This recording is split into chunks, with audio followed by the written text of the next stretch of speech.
Добрый день. Руководителем деловой России обсуждали, как идет ваша работа. Деловая Россия – это одна из наших ведущих общественных организаций, которая объединяет и собственников, и руководителей производственного, промышленного, сервисного, высокотехнологичного бизнеса в стране. Ваши компании активно укрепляют позиции на внутреннем рынке, выстраивают кооперационные связи с российскими и зарубежными партнерами и, конечно, осваивают перспективные экспортные направления. Отмечу, что в огромной степени, благодаря усилиям бизнеса, энергии, предпринимательского труда, экономика России демонстрирует устойчивость, развивается. Так, несмотря на все сложности и на так называемое внешнее давление, все-таки в позапрошлом году мы добились значимого роста, в целом значимого роста и для нашей страны, и для мировой экономики. В позапрошлом году 4,1% роста ВВП, а в прошлом году 4,3%. Сначала тоже правительство посчитало, посмотрело, думали 4,1%. Нет, все-таки после дополнительного подсчета выяснилось, что эти 0,2% тоже имеют значение. Но это действительно результат совместной партнерской работы государства, бизнеса и трудовых коллективов. Своего рода сплав предпринимательской свободы, инициативы, квалификации рабочих, инженеров, специалистов самых разных направлений, но надеюсь, что и определенную долю здесь внесло и правительство, и наши региональные команды. Мы все вместе – это результат общей работы. Очень важно, что вы абсолютное большинство ваших коллег, все мы понимаем, что за вами стоят профессиональные трудовые коллективы. Именно вместе, все вместе с ними, с работниками, с трудовыми коллективами, как я уже сказал, еще раз хочу это подчеркнуть, как одна команда, вы, вот здесь я хочу сказать, именно вы, пишете историю успеха и своего бизнеса, и историю успеха экономики России.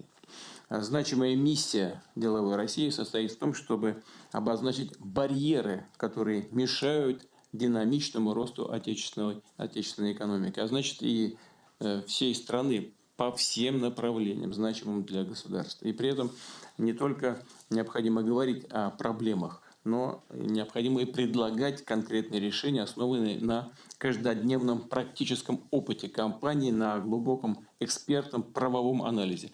Ну, собственно говоря, так и происходит всегда. Вот когда Алексей Евгеньевич был, он уже отдельные вещи затронул, отдельные проблемы. Сегодня, да, ну, безусловно, вы и собрались для того, чтобы все это обсуждать, и для того, чтобы донести это до правительственных структур. Вот сейчас на связи у нас в онлайн-режиме много моих коллег из различных министерств, ведомств, из руководства правительства, что я надеюсь, что буду на них стрелочку переводить, когда будут возникать вопросы.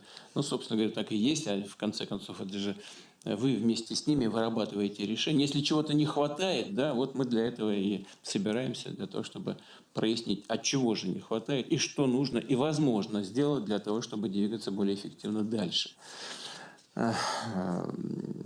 У вас пленарное заседание, да, форум проходит. На связи у нас регионы в системе онлайн, так что есть возможность пообщаться и поговорить. Хотел бы услышать, конечно, как я уже сказал, вопросы и предложения, что самое главное. Ну и, наконец, через месяц, в июне, состоится Петербургский международный экономический форум.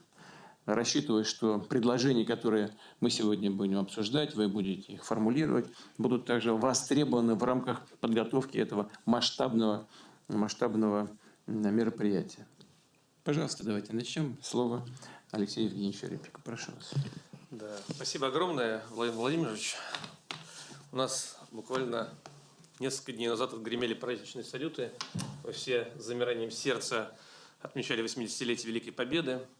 Мы чествовали ветеранов, благодарили тружеников тыла, тех, кто в самое трудное для страны время сумели мобилизоваться, обеспечили беспрецедентную поддержку фронту, работу заводов при этом, фабрик, транспортной инфраструктуры, школ, больниц. И вот сейчас у нас, когда поднявшие голову неонацисты при поддержке, а зачастую под диктовку своих кураторов, перешли границы допустимого, перенесли гибридную войну с экономической доски на поле боя, вот мне кажется, именно сейчас важно еще раз от лица всех российских предпринимателей поблагодарить и выразить вот еще раз огромную благодарность нашим защитникам Отечества, участникам специальной военной операции за ратный труд и героизм. Это для нас очень важно.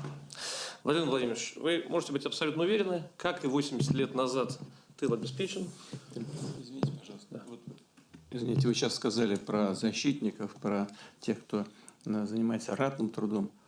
Надо сказать, хочу это тоже отметить. Извините, ради бога, не буду больше перебивать, но это очень важно. Ведь это тоже люди из ваших трудовых коллективов. Я хочу обратить внимание вот на что.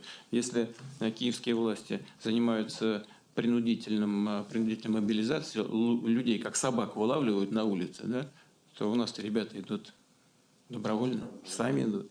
Так, у нас набор-то, вы знаете, там 30 тысяч они сейчас вылавливают человек, да? А у нас по 50, по 60 тысяч в месяц сами приходят, ребята. Из ваших трудовых коллективов в том числе. Вот, и спасибо, что вы об этом вспомнили. Да, Владимир Владимирович, я знаю, насколько для наших коллективов это важно, и как мы болеем за каждого из своих, из ребят, и ждем, что они вернутся к нам обратно на работу, потому что коллективы их ждут.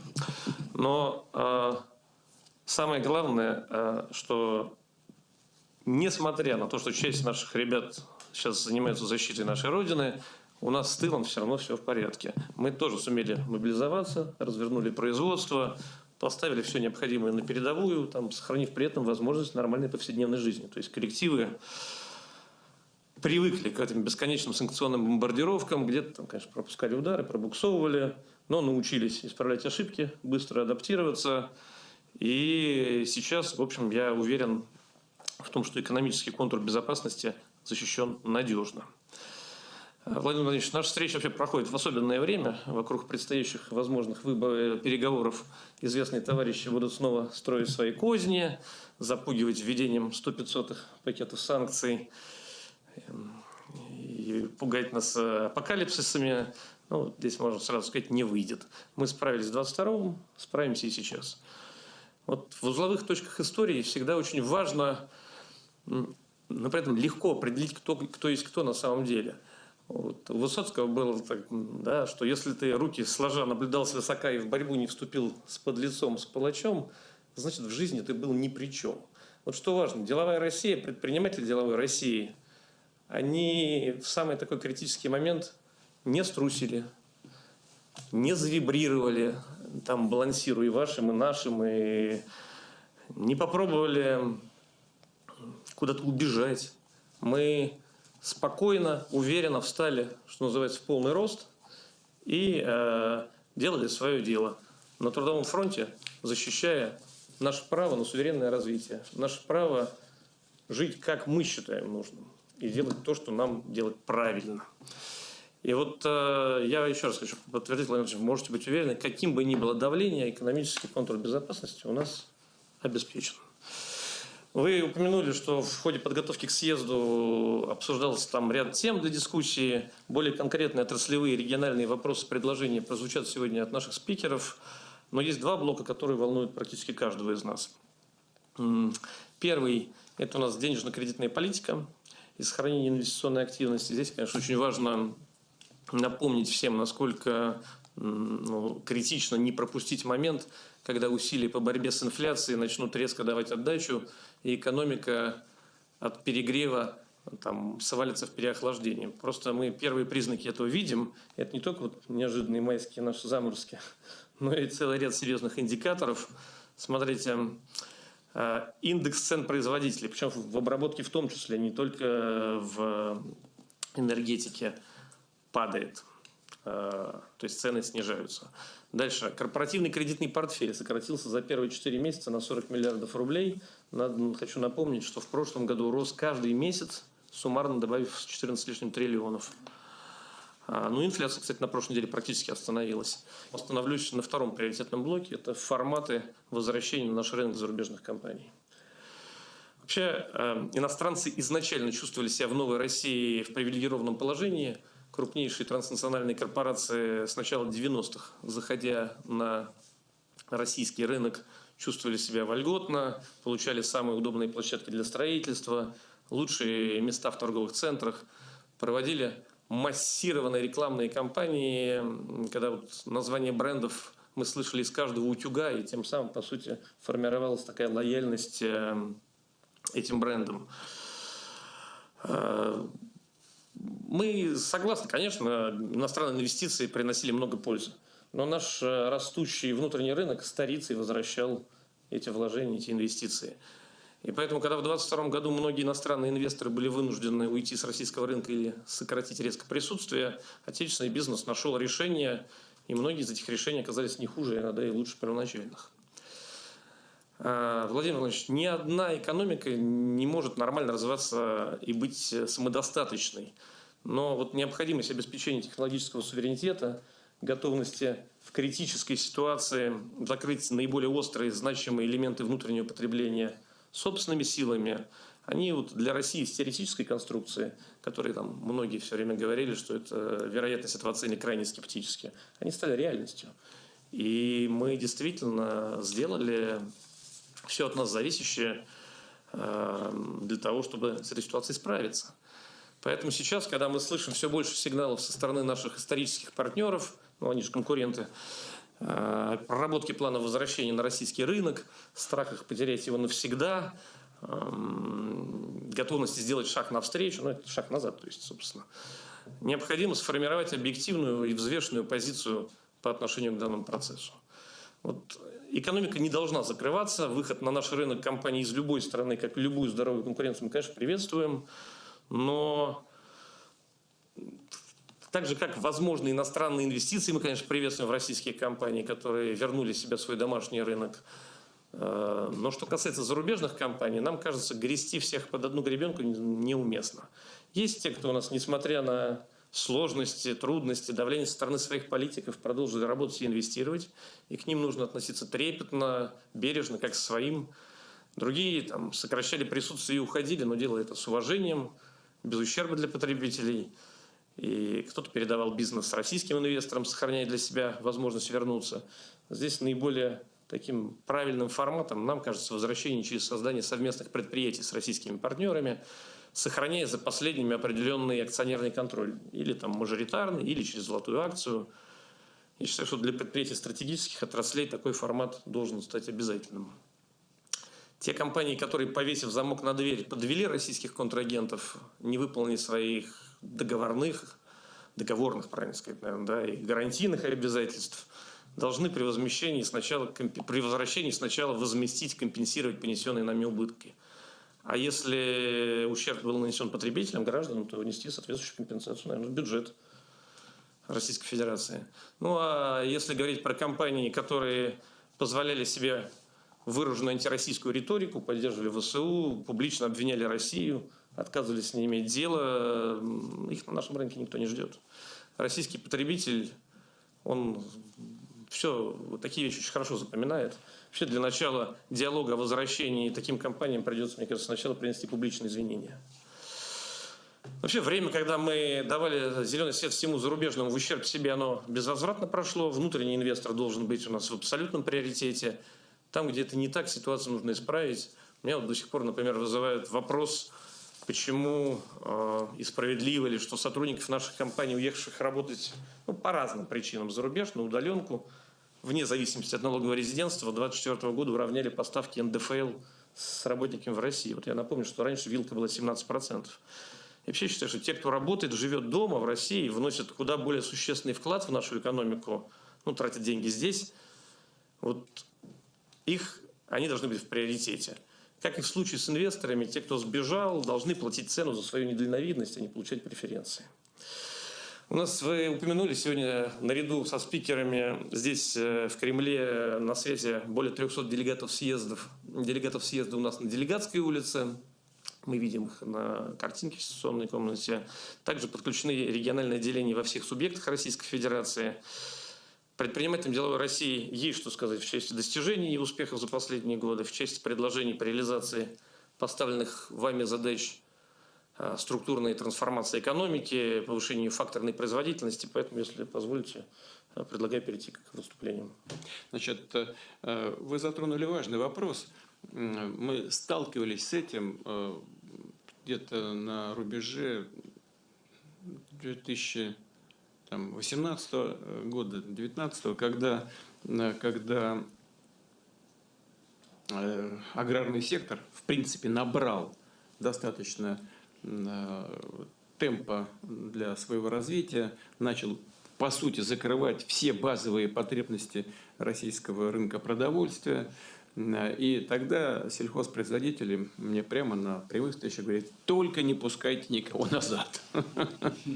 Потому что они придут, так, и с их огромными субсидиями, они же все жульничают на самом деле.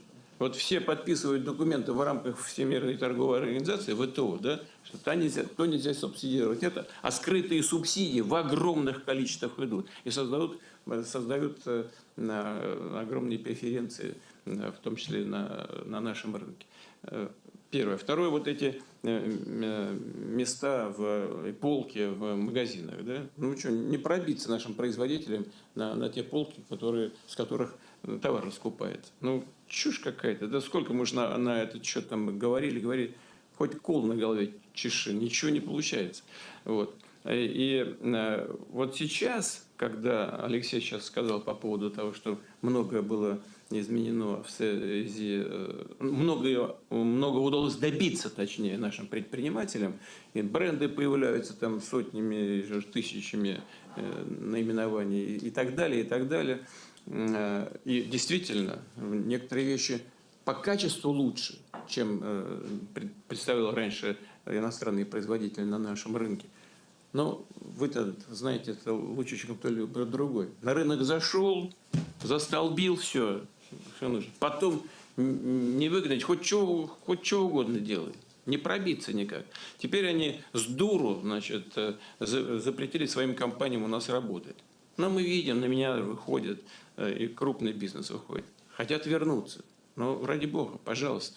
Здесь, но здесь очень важно, вот здесь Алексей правильно сказал, во-первых, нам нужно посмотреть, кто как себя вел. Мы там перестали мебель там у нас продавать. Ну, чего, в Беларуси и раньше делали мебель хорошую. Значит, дай бог вам здоровья. Значит, и у нас начали делать, и, понимаете, и не хуже, а может даже лучше.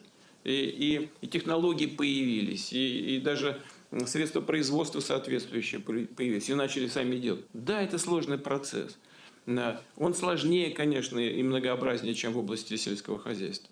Хотя и там все не так просто. А у нас, кстати говоря, по качеству продукции и требования к продукции сельского хозяйства у нас выше всегда были, чем в Евросоюзе, скажем. Но и в области промышленного производства.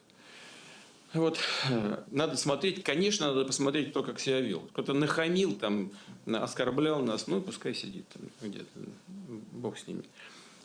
Но вот что хочу на что обратить внимание. Вот Алексей сказал, надо, чтобы они кто-то там в ВСУ деньги перечислял, надо, чтобы они извинились. Нет. Нет. Вот этого точно недостаточно. И мы не должны... Они сейчас извиняются. Послушайте, я десятилетиями со многими общался. Я к многим представителям бизнеса в той же Европе, в Штатах, я их очень уважаю. Они очень серьезные люди, грамотные, прагматичные, считать умеют все, умеют добиваться своих целей. Они реальные конкуренты, мощные. Они извинятся, скажут, вы извинитесь, завтра извинятся. Если им нужно вернуться на наш рынок, что угодно, идут и расцелуют тебя в уста. Этого недостаточно. Нам нужно обязательно смотреть на все эти вопросы с прагматической точки зрения. Послушайте меня, выгодно нам, чтобы та или иная компания пришла, значит, ее надо пускать. Вы знаете, по-простому скажем, по-народному. Невыгодно, надо найти 1000 причин, почему ее здесь не должно быть той или иной компании. И среди этих 1000 причин, значит, 999 будет точно соответствовать требованиям ВТО, уверяю вас. Да. А по одной будем спорить в судах. Лет 15, как минимум. Почему? Нет, я не придумал ничего. Вы понимаете, когда там кто-то уходил с нашего рынка, нарушали наши законы, еще нарушали законы ВТО, мы им говорили, мы пойдем в суд, мы в суд ВТО. Говорит, ради Бога, с катертью дорога. Будем судиться с вами 10, 15, 20 лет. Нам было это сказано 3 года назад. Ну и вот и мы так должны с ними поступать. Ничего личного, только бизнес. И я попросил правительство поработать на этот счет, выработать определенные условия возврата. Мы, конечно, должны учитывать поведение наших партнеров в предыдущие 3 года. Ну, разумеется, без этого тоже нельзя, надо по-человечески относиться. Были компании, которые не хотели, со слезами уходили, честно, но со слезами. Ну, что давление такое нам разрушит наш бизнес там за океаном, не дадут производить расчетов, в Европе в самой нанесут ущерб. Но мы таких все знаем. Я просил правительства иметь это в виду. И вот я сейчас попросил бы Максима Геннадьевича Решетникова, это все-таки их епархия, прежде всего, высказаться на этот счет. Вот что правительством заготовлено, а если что-то нужно будет учесть с точки зрения интересов нашего бизнеса, прежде всего будем ориентироваться на ваши интересы, на интересы нашего бизнеса. Вот из этого надо будет исходить. Ну, конечно, надо смотреть, как это будет все отражаться на рынке. Если нам крайне нужно что-то на рынке, но нет возможности до сих пор или еще впереди лет 20 для того, чтобы мы вышли на определенные параметры по производству определенных там товарных групп, но надо соответствующим образом сориентироваться, создавать, вот как Алексей предложил, совместные предприятия. Ну, надо быть гибкими, исходить исключительно из наших национальных интересов. Максим Геннадьевич, пожалуйста. Да, Владимир Ильич, спасибо большое за представленное слово. В общем и целом мы по подходам с деловой Россией с Алексеем Евгеньевичем согласны, и это обсуждали действительно неоднократно. Конечно, при возвращении нас будет интересовать не только то, как компании вели себя, мы с подходами согласны, но и то еще, как наш бизнес инвестировал. Потому что если наш бизнес занял эту нишу, проинвестировал, то мы, конечно, должны дать ему период для того, чтобы эти инвестиции окупились. Поэтому мы здесь будем именно вот разбирать ситуацию, что называется, в каждом конкретном случае, исходя из этого баланса интересов, с тем, чтобы люди, которые поверили, и бизнес, который поверил в перспективы, начал инвестировать во внутренний рынок, чтобы они получили необходимую доходность на вложенный капитал, что называется. Вот. При этом есть еще второй момент. У нас же далеко не всегда иностранные компании, скажем так, ряд компаний ушли и перестали поставлять сюда продукцию, которая нам необходима. В особенности это у нас случилось с фармацевтами. Ряд западных компаний ушли, и просто те ключевые для нас лекарства, которые нам нужны на рынке, перестали поставлять. Но мы тоже здесь не сидим, не ждем, когда ситуация нормализуется. Мы ввели особый механизм по вашему поручению, создали необходимую правительственную комиссию, которая, по сути, принудительно выдает лицензии нашим компаниям, которые готовы производить соответствующую продукцию. При этом мы ни в коей мере не нарушаем права тех компаний. Эти наши компании будут платить необходимые отчисления на весьма разумном уровне в адрес западных правообладателей. Эти отчисления идут на счета, на специальные счета, где, соответственно, они накапливаются. И потом, когда ситуация, будет комплексно решаться, эти деньги могут быть западным компаниям доступны. Но очень важно, что сейчас наши компании уже производят необходимые лекарства. И мы такой же подход готовы тиражировать и в отношении других видов продукции. Я просто к тому, что мы здесь не будем сидеть и ждать, пока значит, западные компании соизволят обеспечить какими-то ключевыми технологиями наш рынок, но мы здесь готовы и активно работать. А в общем и целом мы с деловой Россией очень плотно взаимодействуем с Алексеем Евгеньевичем по всем этим направлениям, и подходы у нас действительно общие. Спасибо. Дайте еще пару мыслей по поводу, в связи с вашим выступлением. Вы сказали, что ни одна экономика мира не может быть самодостаточной. Но это так. Но надо все-таки понять, что такое самодостаточность экономики в современном мире. Нам надо это понимать. Есть вещи, вот второе замечание, нас не запугать там этими новыми возможными санкциями. Пугаться нельзя. Кто начинает пугаться, тот сразу все проиграет. Но понимать, что может происходить, обязательно нужно. И надо быть готовыми вот, к любым действиям наших возможных будущих недоброжелателей. Они ущерб себе же делают многие вещи. Кажется, что не будут того-то и того-то не будут делать точно, потому что это им вредит. Но делают же придурки. Вы извините, пожалуйста. Значит, ну как? Ну в рецессию, значит, ведущие экономики мира в рецессию впадают. Только бы нам навредить. Куплю билет и не поеду, называется. На зло кондуктору. Что это такое? Поэтому мы, конечно, должны иметь это в виду, что могут сделать то вот, о чем говорят публично. И мы, конечно, должны как минимум минимизировать должны вот, негативные последствия для нас. И вот в этом тоже ответ на вопрос, что такое самодостаточная экономика. Может быть или не может. Все взаимосвязано в современном мире. Это очевидная вещь. Но все-таки есть ключевые моменты, да, которые составляют один из параметров нашей экономической самостоятельности и суверенитета. Вот, надо быть готовыми, конечно, ко всему. Да, теперь, наверное, давайте перейдем. Да, Владимир Владимирович, знаете, очень, не знаю, какое-то очень серьезное вдохновение и воодушевление ты всегда испытываешь, когда понимаешь, что твои идеи, они не только твои, да, а их разделяет глава твоего государства, твой лидер. Поэтому нам, честно говоря, легче. То, что я сейчас сказал, вы разделяете. Правильно? Да. Это приятно. Да.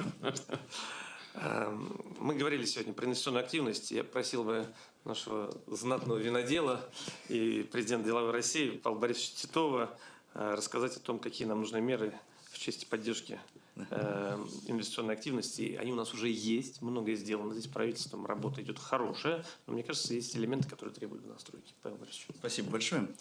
Уважаемый Владимир Владимирович, в условиях жесткой денежно-кредитной политики, высокой инфляции, очевидного дефицита собственного капитала, сохранить динамику инвестиций становится все сложнее.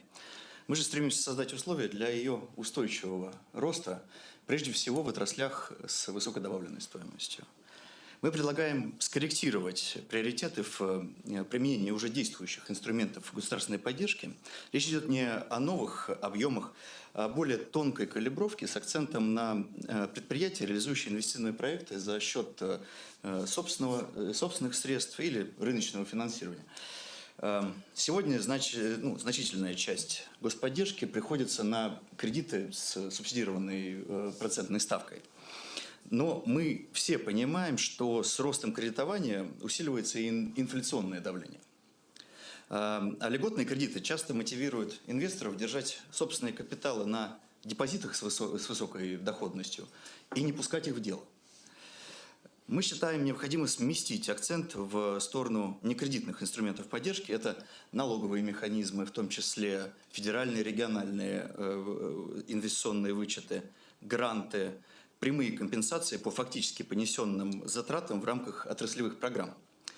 Отдельно хотим обратить внимание на федеральный инвестиционный налоговый вычет, введенный в начале этого года. Он нацелен на стимулирование вложений бизнеса в расширение и модернизацию через корректировку налога на прибыль. Однако механизм нуждается в донастройке. Что мы имеем в виду? В первую очередь считаем важным рассмотреть возможность одновременного применения федерального и регионального инвестиционных вычетов. На данный момент налоговый кодекс этого не предусматривает. Снятие действующего ограничения особенно важно для регионов с активной инвестиционной политикой. Федеральная поддержка не должна исключать региональную. Напротив, из их сочетание способно стать серьезной связкой для новых проектов. Также необходимо расширить отраслевой охват вычета с учетом технологических приоритетов, задач нацпроектов. Сейчас вычет недоступен для отраслей как производство продуктов питания, медицинских услуг, транспортной и складской логистики, и не только. А это же особо важно для отдаленных регионов. Мы предлагаем по итогам первого полугодия 2025 года провести оценку востребованности и эффективности применения ФИНФ и при необходимости скорректировать его параметры. Считаем, что увеличение доли небанковских и налоговых механизмов сократит проинфляционный эффект и замотивирует предпринимателей на оптимальное применение собственного капитала. Вот, если позволите, тоже от общего чуть к частному, я все-таки представляю и российское виноделие. Вы давали поручение по пилотному проекту дистанционной продажи российского вина с участием Почты России в 2021 году. Вот Чтобы Почта вино еще? Ну, в общем, была такая инициатива. Мы бы хотели возобновить работу по ней, потому что это сильно помогло бы. Кому? Российским виноделам, прежде всего, конечно. Вот, спасибо большое за внимание. И, конечно, ждем Абрау Дерсова. У нас много нового. Спасибо. Спасибо. Вы бы нам в честь Дня Победы что с удовольствием. Подкатили бы. Ладно. Так, извините, как? Павел Борисович. Павел Борисович, значит, вы подняли вопрос, самый актуальный на сегодняшний день. Это понятно, это касается не только виноделия, сельского хозяйства, в целом это касается всех, понятно. Но ясно было, много раз уже об этом говорили. Конечно, нам бы очень хотелось, чтобы экономика развивалась и нужными нам темпами в условиях соблюдения макроэкономических показателей. Это понятно. А одна из главных проблем – это сегодняшней экономики России – это высокая инфляция. И здесь сложная задача, нужно инфляцию придавить, да, и не создать условия, когда, вот как Алексей только что сказал, выступая, чтобы не заморозить саму экономику. Это необходимо осуществить такую мягкую небольшую посадку, которая позволила бы добиться ситуации, при которой Центральный банк понизил бы ключевую ставку. Сегодняшние основные инструменты как действуют? Вы тоже об этом сказали. Субсидируются кредиты. А это значит, чем выше ставка, и, соответственно, чем выше ставка не только ключевая, а за ней и кредитных учреждений, тем больше расходы бюджета на это субсидирование. Это понятно. И тогда возникает вопрос, а где эта граница-то? И какие кредиты субсидировать?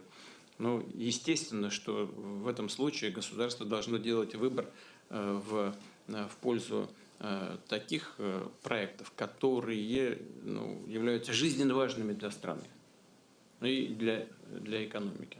Это очевидно. Конечно, сюда прежде всего попадают такие крупные компании, от которых зависит устойчивость всей экономики. Не будем их называть, чтобы их не расслаблять, потому что они сейчас слышат только нам. Вот. Другой путь, вы сейчас тоже об этом сказали, это гранты, либо прямые субсидии на проект, не в целом на эти кредиты, а на проект. Да, но в этом случае объемы этих грантов и кредитов, они тоже будут ограничены. Это очевидная вещь. Значит, мы говорили вот об этой донастройке. Сейчас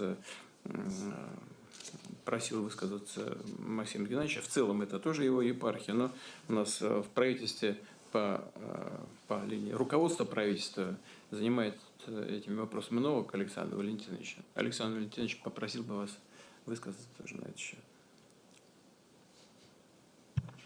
Владимир Ильич, добрый день, уважаемые участники съезда. Действительно, сегодня самая актуальная задача в условиях жесткой денежно-кредитной политики – это создать условия для того, чтобы тот объем инвестиций, который мы достигли, и темпы его прироста, они не сокращались, а выполнялось в том числе и ваше поручение в соответствии с указом Владимира Владимировича, посланием, прирост инвестиций к 2030 году на 60%. Поэтому, конечно, правительством разработаны меры, у нас принят национальный проект в соответствии с вашим поручением «Эффективная конкурентная экономика», в рамках которого федеральный проект, именно касающийся инвестиций и мер поддержки. Вот наши коллеги активно участвовали при разработке национального проекта, и мы вместе с «Деловой Россией» обсуждали все меры поддержки. И мы вам тоже докладывали по поводу механизмов субсидирования совместно с Центральным банком в целях совместной такой политики, связанной со снижением инфляции. Мы предложили также изменить подходы, и часть субсидий, которые у нас направлялись на кредитование, на предоставление льготных кредитов, сегодня предложено их перенаправить, в том числе на гранты, и с условием предоставления и участия в капитале в инвестициях компаний за счет собственных средств, со стимулированием в том числе выхода на IPO. Это те инструменты, которые должны дать возможность дополнительных привлечений средств, в том числе за счет собственных средств компаний. Понимаем, что сегодня и это достаточно сложно делать с учетом сокращения доходности при высоких процентных ставках и сокращения рентабельности.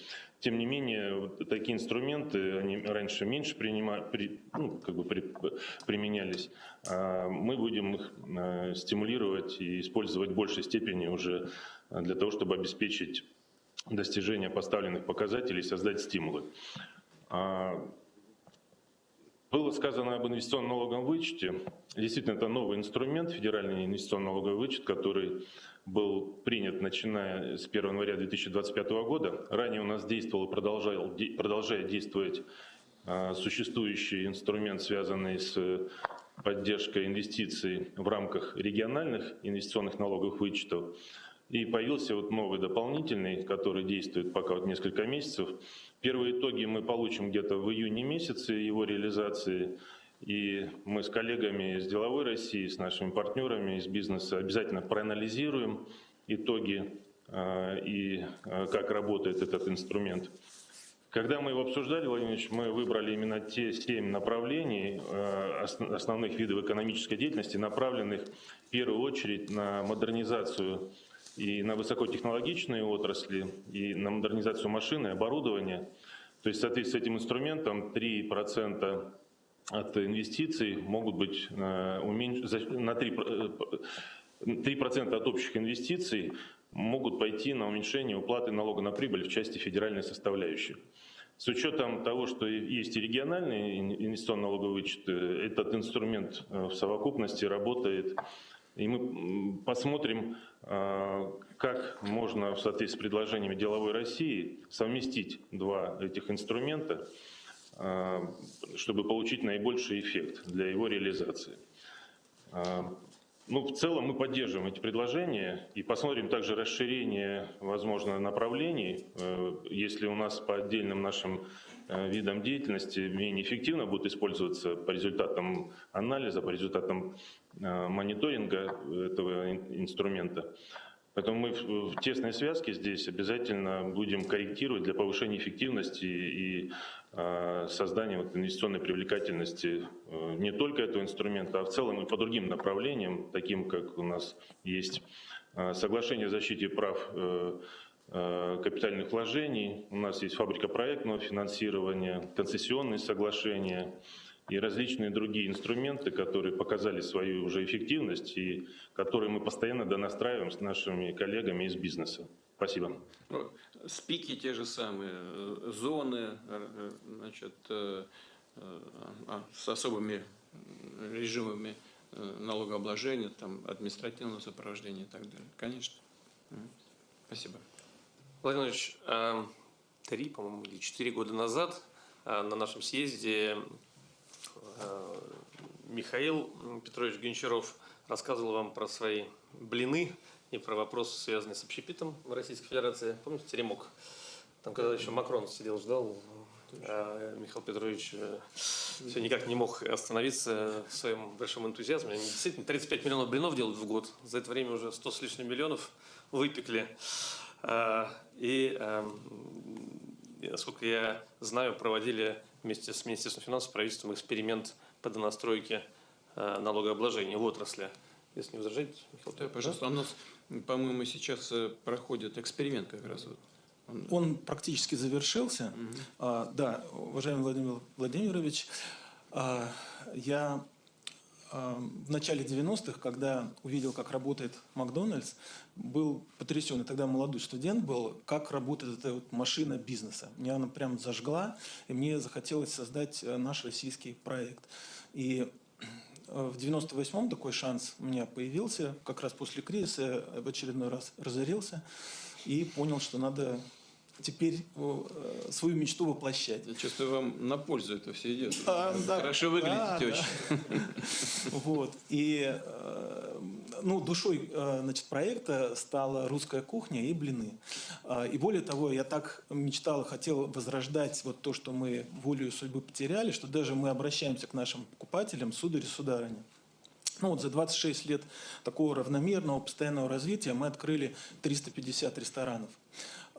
И в целом бизнес идет хорошо, но вот в 2022 году, как вы сказали, был проведен эксперимент для компаний среднего размера с оборотом до 2 миллиардов. Они были освобождены от НДС и снижены социальные налоги. Да. Вот. Социальные выплаты. Социальное страхование. До какого уровня? С 30 до 15. До 15. Да. За 3 года эксперимент, в общем-то, удался. Министерство финансов даже официально в газетах публиковали результаты, что рост налогов, рост бизнеса, рост оборотов и в целом итог подвели положительный. Но вот вы сказали, что обозначать барьеры. Вот все-таки один барьер остался.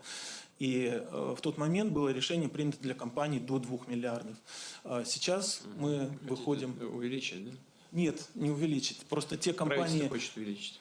Оно хочет увеличить. Это вот такое микрорешение, да. Это, насколько я знаю, уже согласовано. Да. Те компании, которые сейчас подошли к барьеру 2 или 3, не принципиально, у них дальше вот как раз этот барьер есть. То есть социальные налоги возрастают с 15 до 30, и тут же появляется НДС. Мы прорабатывали вариант и просим согласовать 3% НДС без права вычета. И самое интересное, предлагаем разделить его на 2 части. 2% это в федеральный бюджет и 1% в муниципальный. Потому что, вы знаете, вот в правительстве Московской области мы совещание проводили вот по итогам ковида, и они говорят, да вы знаете, вы нам как бы вроде как нужны, но не очень интересно, мы же с вас ничего не получаем. И вот этот 1% муниципалитета, возможно, подстегнет и интерес органов власти на местах, и поможет компаниям все-таки консолидироваться и развиваться уже в масштабах крупного бизнеса. Потому что американские фастфудные компании, они, конечно, захватили весь мир, и, в общем-то, и в России себя замечательно чувствовали. И нам нужны свои национальные чемпионы. Вот я почему выступаю? Потому что у нас их сегодня 5, а должно быть десятки. И, к сожалению, этот барьер, он зачастую вынуждает компании дробиться, не позволяет открываться в регионах, увеличивать, масштабировать бизнес. И вот предложение ввести 3% НДС и продолжить все-таки проработку вопроса о неком сглаживании роста вот этих социальных налогов. Потому что это тоже отрасль достаточно человекоемкая, и рост мощно идет. Но 3% это вот наше главное предложение, которое... А сейчас? Сейчас у нас 20% НДС, но он с правом вычета, да, и он сложен в администрировании. Там колоссальные проблемы у людей, споры идут постоянно, и налоговые, и силовые органы, то есть постоянно ловят этот НДС. И, конечно, вот этот оборотный налог – это очень хорошая идея. Вот. Сейчас в целом компания от 3 до 4% платит, то есть, в принципе, это не очень серьезное снижение выпадения, но позволит консолидироваться и развиваться компании. Вы знаете, Михаил Петрович, мне кажется, что вы правы. У нас все время идет дискуссия в правительстве. Вот нам нужно или сохранить НДС, или просто все целиком менять, переходить на оборотный налог в целом и так далее, что отдельные исключения неэффективны. Но мне кажется, что как раз вот такая тонкая работа, она и по отраслям. В Москве же в основном проводят этот эксперимент, да? Да. Не, он по всей стране был. Ну, в основном в Москве начал, по-моему, так эффективно работать. Начинали, да. Ну, в Москве основные компании российские. Да, конечно. И вы в целом, вот я считаю, что это целесообразно, то, что вы говорите. Это даст больше, на мой взгляд, отдачу даже бюджетам всем уровням бюджетной системы. Вы сказали, что Минфин провел анализ и в целом считает, что целесообразно. А мы сейчас и посмотрим, так ли это. Вот спросим Антона Германовича. Антон Германович, Минфин поддержит предложение Михаила Петровича? Да, Владимирович, добрый день. Действительно, мы с коллегами, с предприятиями... Улыбается, значит, это хороший признак. Сейчас согласится. Ну, не совсем.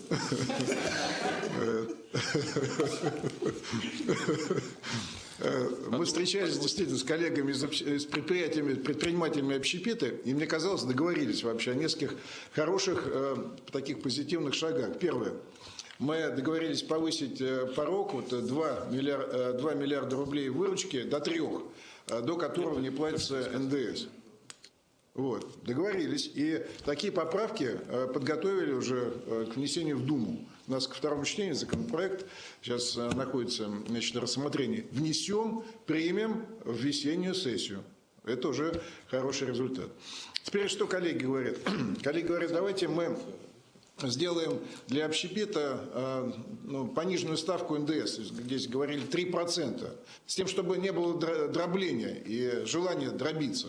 А такие факты есть. И мы видим, что действительно целые крупные сети, такие общепитовские, дробятся.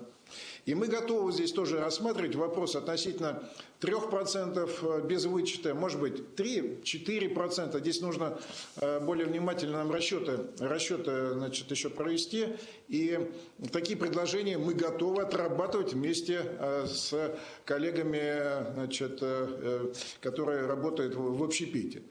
Вот. Что касается передачи части НДС там, на региональный и местный уровень, мы здесь все-таки просим не менять общие подходы, все-таки НДС федеральный налог, и значит, давать, менять его направленность, здесь мы все-таки занимаем более жесткую позицию.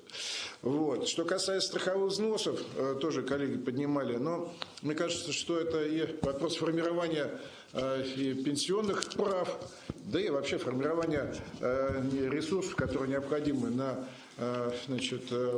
систему медицинской страховки, пенсионной страховки. Все-таки здесь, наверное, уже принято, кстати говоря, решение о 15% ставке для тех категорий предприятий, которые имеют выручку до 2 миллиардов, будет до 3 миллиардов, то есть уже есть соответствующие послабления. Поэтому с точки зрения НДС мы готовы отрабатывать, и я думаю, что найдем решение. Но, что хотел сказать. Действительно, эксперимент мы считаем, что удачный. Но хотел обратиться к коллегам. Знаю сам по себе. В пятницу приходишь в кафе или ресторан и говорят, только за наличный расчет. Или пробивают чеки через терминал. Через терминал приносят. Но не счета за заказанную услугу или там, за заказанную соответствующую продукцию. Поэтому эксперимент вроде бы удался, но коллеги все равно еще продолжают хитрить. И вот здесь надо нам всем вместе навалиться с тем, чтобы мы все выполняли наше общее законодательство, в том числе и налоговое. Спасибо. Да, хитрят все. Надо просто это признать, это такой закон. Вот вы, например, сейчас сказали, мы внесли мы внесли закон в Государственную Думу. Потом говорите, примем. Но это же не вы принимаете. Принимает парламент. Потом, и это уже хорошо, а это оценивает потребитель. Хорошо это или не очень. Вот все хитрят. Надо просто найти оптимальный вариант и для того, чтобы и потребитель, так сказать, получал выгоду, и чтобы государство не только не страдало, а отрасль развивалась. Поэтому вот Михаил Петрович сказал по поводу каких-то административных сложностей, да, которые возникают при реализации того, что работает. В целом-то работает неплохо здесь, да. Антон Генович прав. А какие административные сложности возникают? Ну, прежде всего, вычисление этого НДСа 20%, это учет счетов фактур. Ну, то есть это большая сложная работа. А вот этот 3% оборотный налог, он очень легко администрируется. Мы просто не будем тратить... Я понял.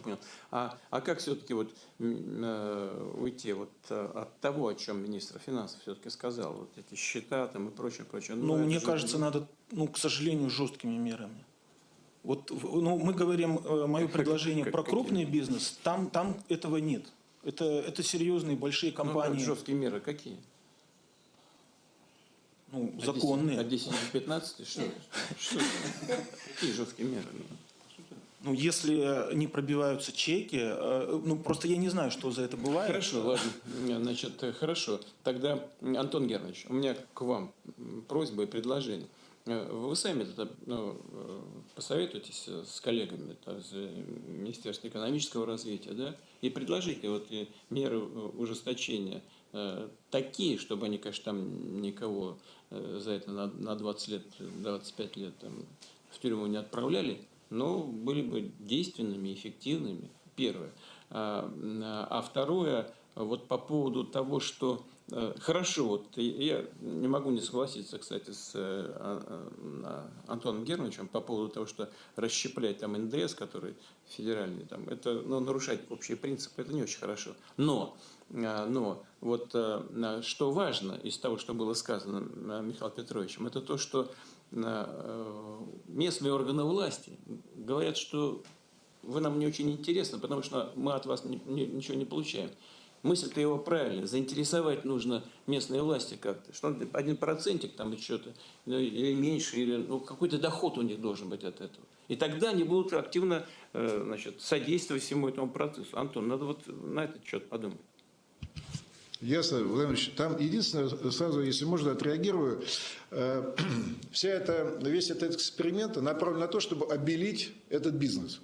И по мере обеления мы видим, действительно это происходит. Подоходный налог все больше и больше платится. Зарплата повышается, потому что зарплата платится не ниже средней по экономике субъекта. И субъект получает свой НДФЛ. Это хорошее тоже подспорье. Это косвенные последствия. Позитивные, но косвенные. А Михаил Петрович говорил о прямой заинтересованности. Вот надо вот на этот счет подумать. Я сейчас не хочу дискуссию здесь разворачивать, это мы сейчас... Но если подумать, точно можно найти нечто такое, что будет заинтересовывать местные власти в поддержке этого процесса, этого бизнеса. Посмотрите, пожалуйста. Ясно. Хорошо? Владимир Владимирович, еще пользуясь случаем, я и моя мама приглашаем вас в теремок. Она автор всех рецептов теремка. Если будет случай, то будем очень рады. Спасибо. Я без всяких шуток, без всякой иронии хочу вас поблагодарить. И с удовольствием, действительно, когда возможность будет, она, надеюсь, возникнет, обязательно к вам приду. А там и смотришь, и Павел Борисович не пожадничает. У нас уже тандем. Хорошо. Спасибо большое. Да, большое спасибо, Владимир Владимирович. У нас есть совершенно разные компании в деловой России. Сейчас мы к высокотеху переходим. Вот Алексей Александрович Калинин, Аквариус, делают базовые станции, с помощью которых мы общаемся в рамках сотовой связи, системы хранения больших данных. Очень серьезная, интересная и важная работа.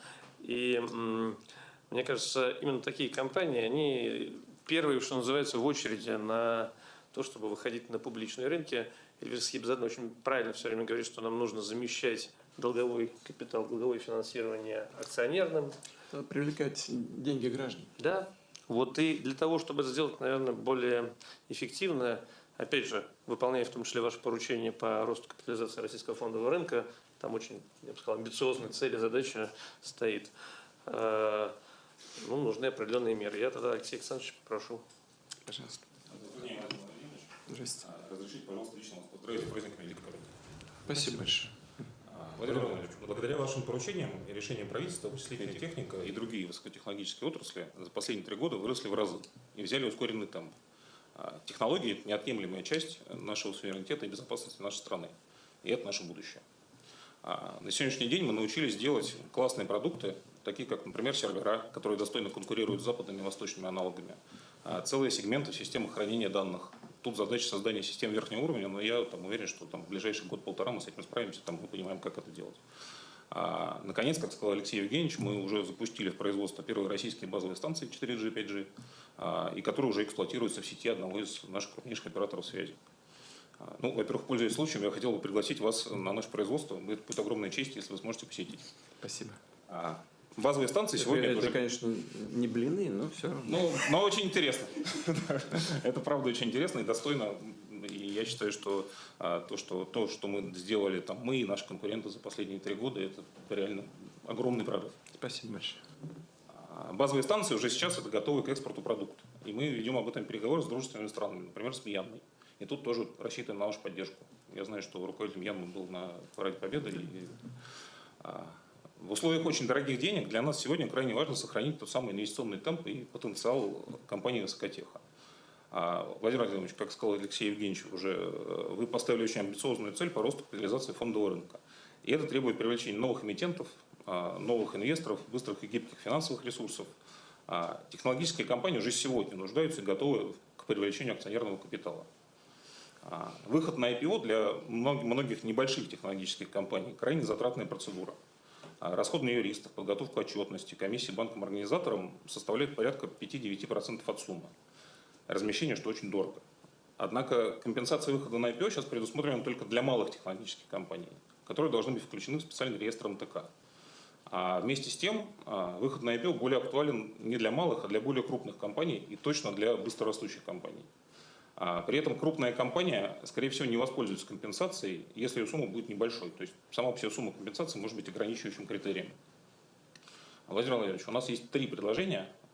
Первое – это расширить и преобразовать реестр МТК в реестр высокотехнологичных компаний, соответствующих таксономии технологического суверенитета. Отдельно выделить в этом реестре сегмент МТК для адресного предоставления грантов. И распространить меры, предусмотренные в федеральном проекте технологии, у нас проект «Эффективная и конкурентная экономика», на компании расширенного реестра для стимулирования выхода на IPO. Второе предложение. Предлагаем создать стимулы в виде льготы по НДФЛ для покупки и владения публичными акциями при первичном приобретении, то есть IPO или SPO. Это обеспечит значительную привлекательность для розничных инвесторов и создаст здоровую конкуренцию акций с депозитами. И третье. Таксономия проектов технологического суверенитета – это эффективный механизм, обеспечивший кредитование высокотеха. Чтобы наполнить быстрее рынок высокотеха деньгами профессиональных инвесторов, просим поручить Банку России рассмотреть различные инструменты по стимулированию профессиональных инвесторов. Например, возможность снизить резервные требования для банков при вложении в акции в рамках таксономии. Большое спасибо. Начну тогда с того, чем вы закончили. Снижение, стимулирование, конечно, это правильно, таксонометрия правильно, и снижение требований ЦБ к банкам коммерческим по резервированию, тем более, это такая очень тонкая вещь. И ведь Банк России это делает почему? Для того, чтобы тоже это один из способов борьбы с инфляцией. Это очевидные вещи. Значит, при этом регулятор, тем не менее, идет на определенные исключения. Но надо это с ЦБ отдельно поговорить на этот счет. Значит, может быть, это и пройдет в дискуссиях ЦБ. Почему? Потому что, я не думаю, что там объемы-то очень большие. Конечно. Да, вот это очень важно. И направление. ключевое абсолютно направление. Технологическое развитие, технологический суверенитет – это очевидная вещь. Поэтому, конечно, с Эльвирой Сахибзадовной поговорю. У нас нет, да, из банка никого сегодня на связи, по-моему. Я здесь. О. Я здесь. Да, сейчас, Эльвира, сейчас вам слово передам. Вы видите, тоже улыбаетесь, значит, все хорошо. Все улыбаются, потому все хорошее настроение. Вот, значит, теперь по поводу двух других предложений. У нас, конечно, вот эта работа, связанная с привлечением денег инвесторов, в том числе рядовых граждан, в этих процессах, чрезвычайно важная вещь. Поэтому мы и создали условия, повысили страховые гарантии для граждан. Это вы хорошо знаете, да? У нас достаточно, мне кажется, достаточно амбициозные цели на увеличение вот этих вот фондового рынка нашей, первичной, вторичной там инвестиции и так далее, вложения. У нас сейчас, по-моему, это 24 с лишним процента ВВП, а к 30-му, что ли, году, или там 36-му, не помню, к какому, там мы планируем добиться того, чтобы это было 66% от ВВП. То есть это такие серьезные, очень большие задачи. Вот перед тем, как Эльвира Сахибзадовна возьмет слово, я бы хотел предоставить слово Максиму Станиславовичу Орешкину, потому что он по линии администрации тоже этим постоянно занимается. Да, Максим, здесь, может быть, сейчас вот специально ему слово даю, чтобы поддержку у вас. Эльвира заскучала сразу. Да. Максим Станиславович, прошу. Да, спасибо большое, Владимир Владимирович. Но здесь, конечно, главная задача простимулировать именно тот момент, когда компании выходят на биржу. Да, мы не говорим там о каких-то таких просто покупках, продажах акций на вторичном рынке. Это важная история стимулирования прихода именно при первичном размещении и вопрос налогообложения тех доходов, которые здесь появляются. Да, этот вопрос мы с коллегами обсуждали, и мое мнение, что здесь в определенной степени можно пойти на определенный, сделать движение в сторону коллег, потому что действительно тогда мы увидим больше спроса на первичном рынке, это означает, что будет больше размещений первичных, и не только цели будут выполняться, цели же они взяты не просто расчетно, они взяты из того, чего мы хотим добиться. А мы хотим добиться, чтобы меньше долгового капитала было, Эльвира Сахибзадовна всегда все время это повторяет, и поэтому это как раз движение, это создание условий для того, чтобы именно такие инвестиции осуществлялись. Ну и по резервированию, вот здесь же есть работа, которую очень большую провели и Министерство экономического развития, Центральный банк. Это специальный реестр, по сути, список компаний технологического суверенитета, и к ним в кредитовании есть особый подход. И это, на самом деле, очень мера эффективная, которая начинает работать. Она вот недавно, там, год или полтора назад была запущена, начинает работать. Здесь надо смотреть, как ее донастраивать, как ее расширять. Я думаю, сейчас Эльвира Сахибзадовна об этом скажет. Спасибо большое. Алексей Александрович, должен сказать, что ваше предложение, особенно завершающее, третье, оно не отличается оригинальностью. Не сердитесь, пожалуйста, скажу. Почему? Потому что я много раз уже слышал от представителей различных направлений деятельности предложения вот именно такого характера. И вот, Эльвира Сахибзадовна не даст соврать, я каждый раз это отрабатываю в том смысле, что мы обсуждаем с представителем Центрального банка эти вопросы.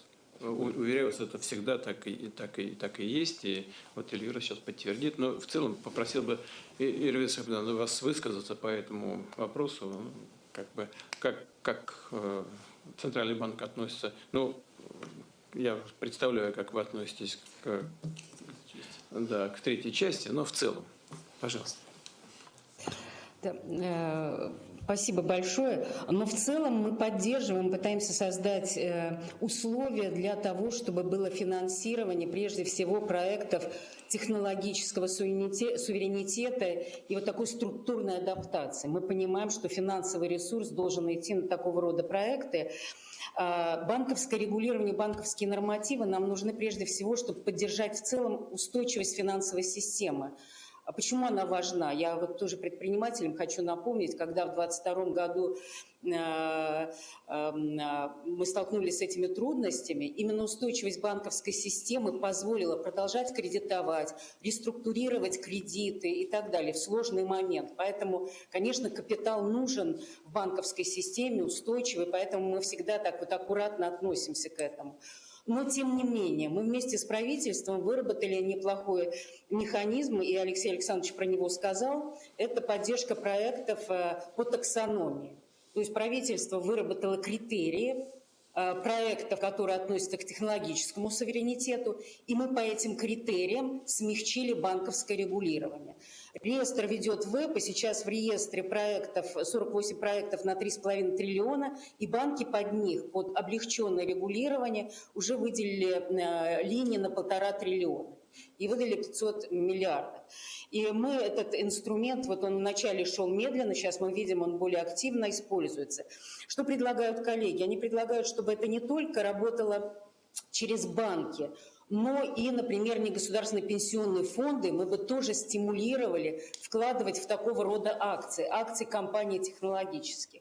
Но вот здесь я должна сказать, что в отношении регулирования негосударственных пенсионных фондов, наверное, мы еще более жесткие, чем по отношению к банкам, потому что это сохранность денег будущих пенсионеров. И, конечно, здесь должно быть определенное управление рисками. Поэтому сейчас наше регулирование допускает вложение пенсионных резервов в любые акции в пределах специального лимита, это 7%. И надо сказать, негосударственные пенсионные фонды не выбирают этот лимит. И здесь вопрос не регуляторных ограничений, что лимит маленький, а сами негосударственным пенсионным фондам им сложно часто оценить такие акции, особенно если они не торгуются. Если они торгуются на бирже, то это гораздо проще. Мы, кстати, разрешили, раньше этого не было, и смягчили требования для участия негосударственных пенсионных фондов в IPO. То есть даже когда первичное размещение идет, когда еще цены на эти акции не устоялись, но тем не менее это сделали. В этом году планируем предусмотреть увеличение лимита на активы с повышенным уровнем риска и расширить возможности по покупке акций не из индекса Мосбиржи. То есть мы готовы двигаться, но аккуратно, понимая, что здесь должно быть очень такое управление, которое связано с деньгами будущих пенсионеров. Поэтому готовы дальше это обсуждать. И коллеги еще поднимали тему в целом поддержки технологических компаний, выхода их на биржу. И Максим Станиславович об этом сказал. Мы это горячо поддерживаем. У нас действительно есть меры компенсации затрат, а для малых компаний, даже для некоторых средних, выход на биржу – это не самое дешевое мероприятие. Мы поддерживаем, в принципе, возможность расширения списка таких технологических компаний, но здесь первую скрипку играет правительство, потому что оно постановлением определяет эти критерии. Мы, как Центральный банк, отправили правительства свои предложения и надеемся, что вот эта долгая дискуссия по этим критериям, какие могут быть компании, конечно, мы как-то и завершим и сможем распространить те льготы, которые уже работают для малых технологических компаний на более широкий круг. Ну и также мы предлагали свои меры поддержки не только по НДФЛ, но в том числе, скажу, и по налогу на прибыль, для того, чтобы стимулировать выход компаний на рынок, потому что действительно нам нужно развивать капитализацию фондового рынка.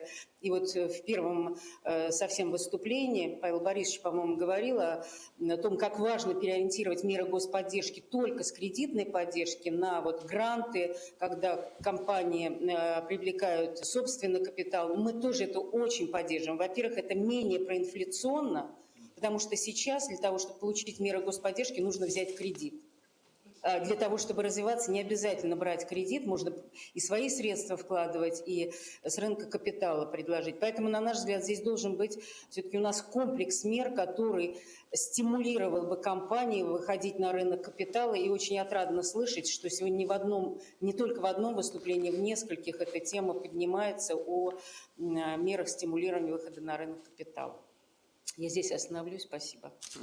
Вот, вы знаете, и Первая часть и вторая крайне важны. Что я имею в виду? Ну, во-первых, сама тема – это мейнстрим. Это вот одно из самых главных направлений. Обеспечение технологической независимости и рост. Это очевидно. А второе, не менее важно, каким способом? Выход на биржу. Конечно. И само по себе развитие этого инструмента чрезвычайно важно. Мы постоянно об этом говорим с коллегами из правительства, и из Центрального банка. Но здесь вот что. Вот я бы хотел чем завершить эту часть нашей дискуссии. Нам, безусловно, нужно обеспечить безопасность пенсионных фондов. Это очевидно. Так? Но здесь и понятно, что этим фондам, нашим компаниям, которые держат деньги, немаленькие деньги наших пенсионеров, сложно разобраться подчас. Но вот у меня сейчас просьба и к Центральному банку, и к правительству, и к администрации помочь этим фондам разобраться. Да? Первое. Выработать какой-то инструмент, который мог бы давать, первое, давать, как мягко скажем, советы какие-то, а второе, самое важное, но это, конечно, сложно, сейчас Антон Германович занервничает, но тем не менее, и поддержать, брать на себя какую-то часть риска. Вот что важно. Конечно, я понимаю, там, особенно в сегодняшних условиях, там, дополнительную нагрузку брать на бюджет сложно. Но такие механизмы точно, если вместе посидеть, можно изобрести. Часть риска брать на себя. Это значит гарантии какие-то. Вот надо вот вместе подумать. Я бы просил и Центральный банк, и администрацию, правительство вместе с вами, с вашим участием подумать на эту тему. Спасибо большое. Спасибо большое. Я очень надеюсь, действительно сможем найти какие-то решения, которые устроят Высокотех. И когда сегодня речь уже зашла про технологический суверенитет, конечно, там у него есть совершенно разные грани. Наверное, вторая вопрос, которая приходит в голову, она даже Максиму Геннадьевичу в голову пришла, у нас сразу наша фармацевтика. Тогда я, Василий Геннадьевич, прошу вас выступить.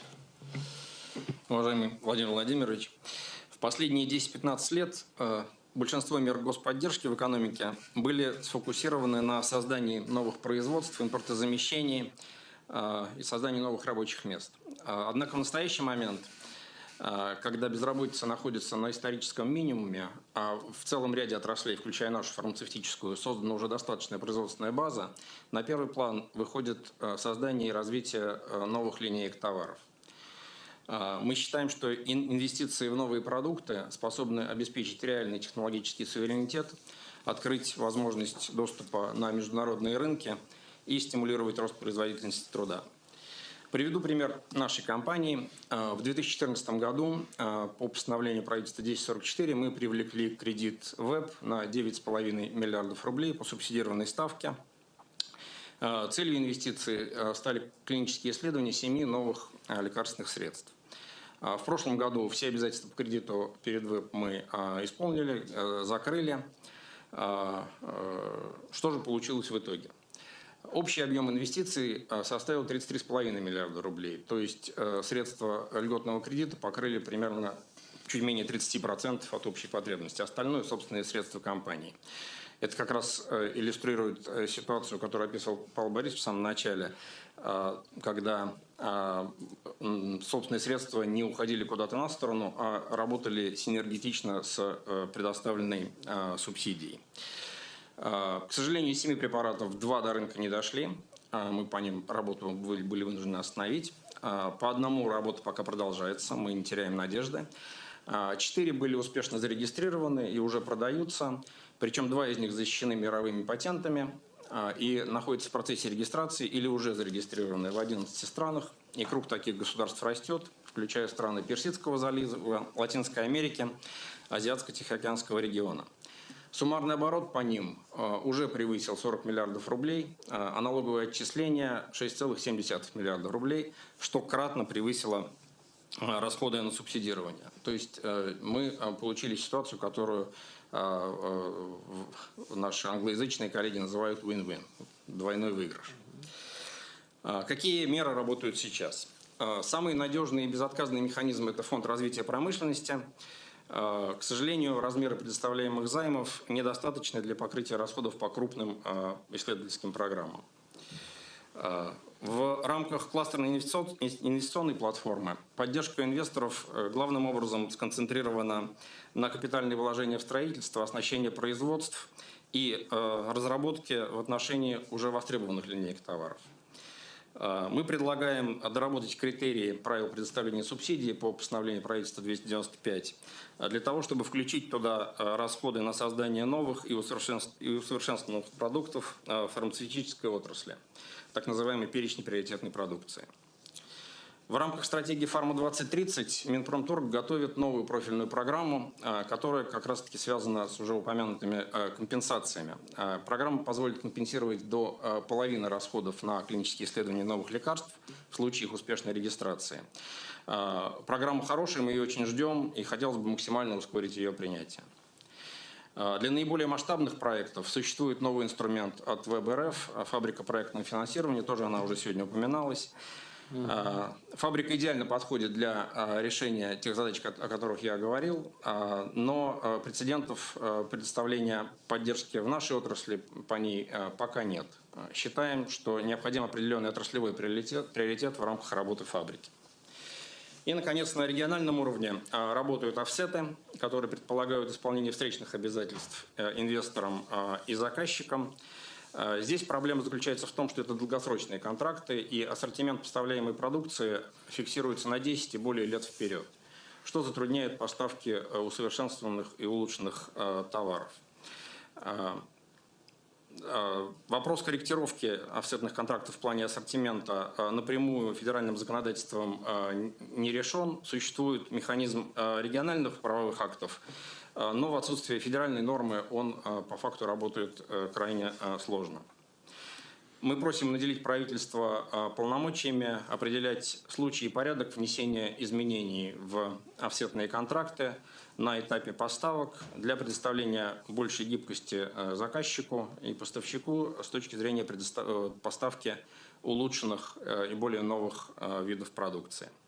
Естественно, при условии согласия заказчика и строгого исполнения всех инвестиционных обязательств.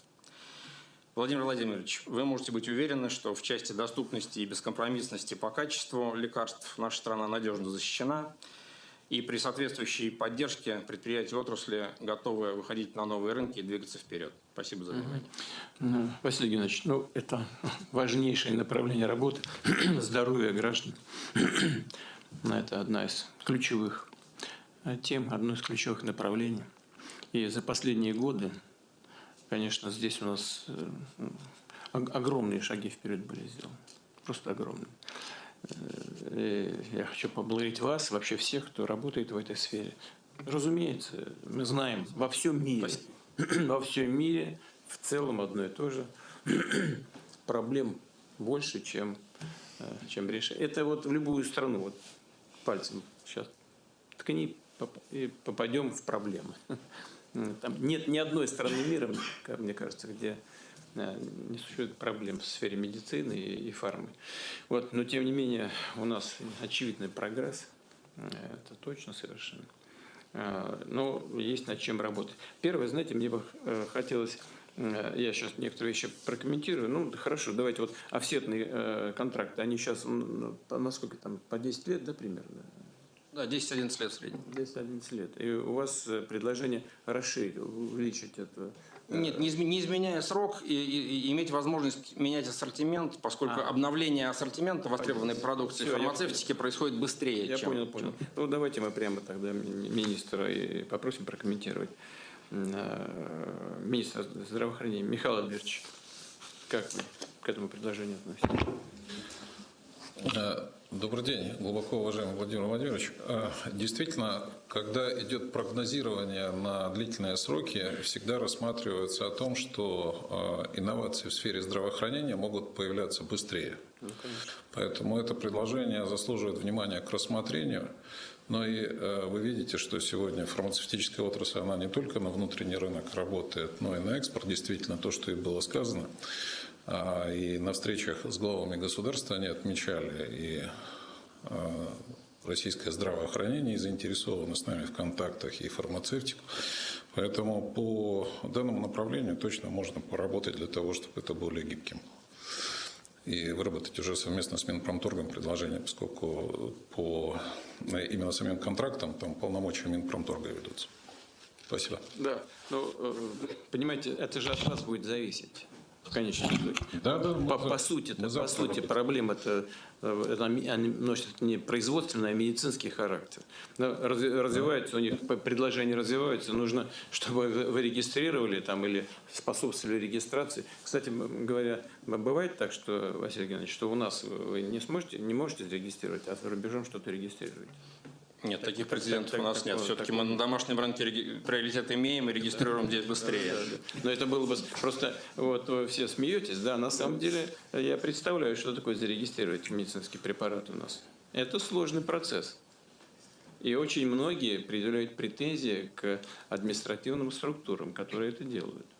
Здесь у нас нет претензий. Ну, у вас нет. Но еще бы сейчас ему сказали, нет претензий. Они возникли сразу, я понимаю. Да. Да, но я знаю, что процессы здесь непростые, поэтому это вопрос не праздный. Вот. А что касается взаимодействия между двумя ведомствами, ну, сейчас вот Антон Андреевич и прокомментирует.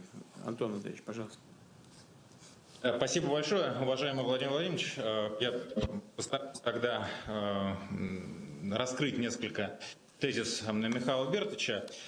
Первое. На самом деле у нас вот сейчас уже в соответствии с законодательством возможность улучшения, о чем было сказано Василием Геннадьевичем, улучшения качества поставляемой продукции уже возможно по соглашению сторон. Но, конечно, есть существенные нюансы, учитывая специфику фармрынка. Это такой вопрос непростой. И те предложения, о которых Василий Геннадьевич сказал, дополнительные уточнения, в том числе и в закон 44 ФЗ о госзакупках, они, наверное, не повредят для большей правовой определенности. На наш взгляд, это было бы правильно. Основания уточнить для вот этих вот перезаключения, для изменения свойств поставляемой продукции. Действительно, мы согласны, 111 статья этого закона уже дает полномочия правительству принимать такие решения, но если там будут указаны основания, в том числе более детально, то, я думаю, это облегчит жизнь вот нашим предпринимателям. И если можно, Владимир Владимирович, я бы хотел прокомментировать тоже вот другие аспекты, которые Василий Геннадьевич в своем выступлении затронул. Это так называемая кластерная инвестиционная платформа.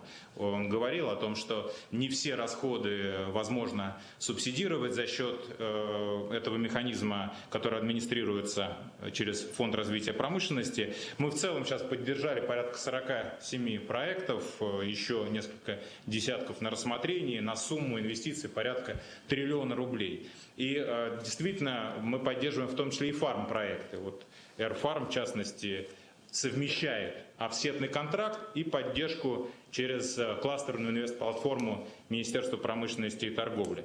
Но здесь действительно справедливо было сказано, что нужен новый механизм поддержки инновационных разработок. Потому что кластерная инвестплатформа, она концентрировалась на тех препаратах, которые уже по сути поставляются и находятся вот в этих перечнях жизненно важных препаратов. А инновационные, новые разработки нужно каким-то образом дополнительно поддержать. Мы сейчас с коллегами и из бизнес-сообщества, и из Минздрава это обсуждаем. Здесь, Владимир Владимирович, самый главный вопрос – это так называемое право на ошибку.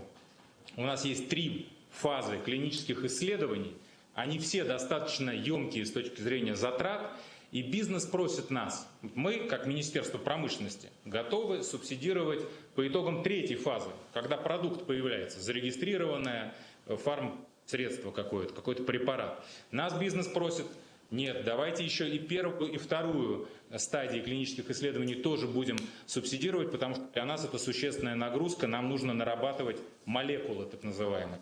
Мы сейчас вместе с коллегами из бизнеса, вот и на практике подключилась к этому процессу, вырабатываем и смотрим международный опыт. Смотрим международный опыт, в том числе, например, китайский. Они за последние 7-10 лет стали лидерами по объему наработанных молекул. То есть у них задел вот этих молекул, еще не зарегистрированные фармсредства, но молекулы, которые запатентованы, огромные. Он сейчас выше, чем даже лидер традиционный Соединенные Штаты, теперь китайцы по потенциалу выше. Мы считаем, что надо эмулировать вот этот опыт, просто повторять и приземлять его на нашу почву, поэтому надеемся в ближайшее время согласовать эти все подходы и вам доложим предложения, которые, надеемся, уже в следующем бюджетном цикле отразить в бюджете и начать помогать нашим компаниям финансировать, субсидировать эти расходы. Да. Здесь, конечно, нужно согласовать работу и нескольких ведомств, так, и экспертного сообщества. Татьяна Алексеевна. Добрый день, Владимир Владимирович, добрый день, коллеги. Очень сложный вопрос с точки зрения того, о чем сейчас сказал Антон Андреевич, субсидирование доклиники, а в некоторых случаях клиники. Мы серьезно очень продвинулись в последние годы. Ну, во-первых, мы создали доклинические базы. У нас практически 119 доклинических баз, и мы предоставляем достаточно широкие возможности для прохождения доклиники. Сейчас в рамках нового национального проекта, входящего в проект технологического лидерства, новые технологии сбережения здоровья, создаем еще и клинические базы. И сейчас в рамках 2025 года, если мне память не изменяет, 2,9 миллиарда рублей направляем на оснащение клинических баз по различным направлениям исследования лекарственных препаратов.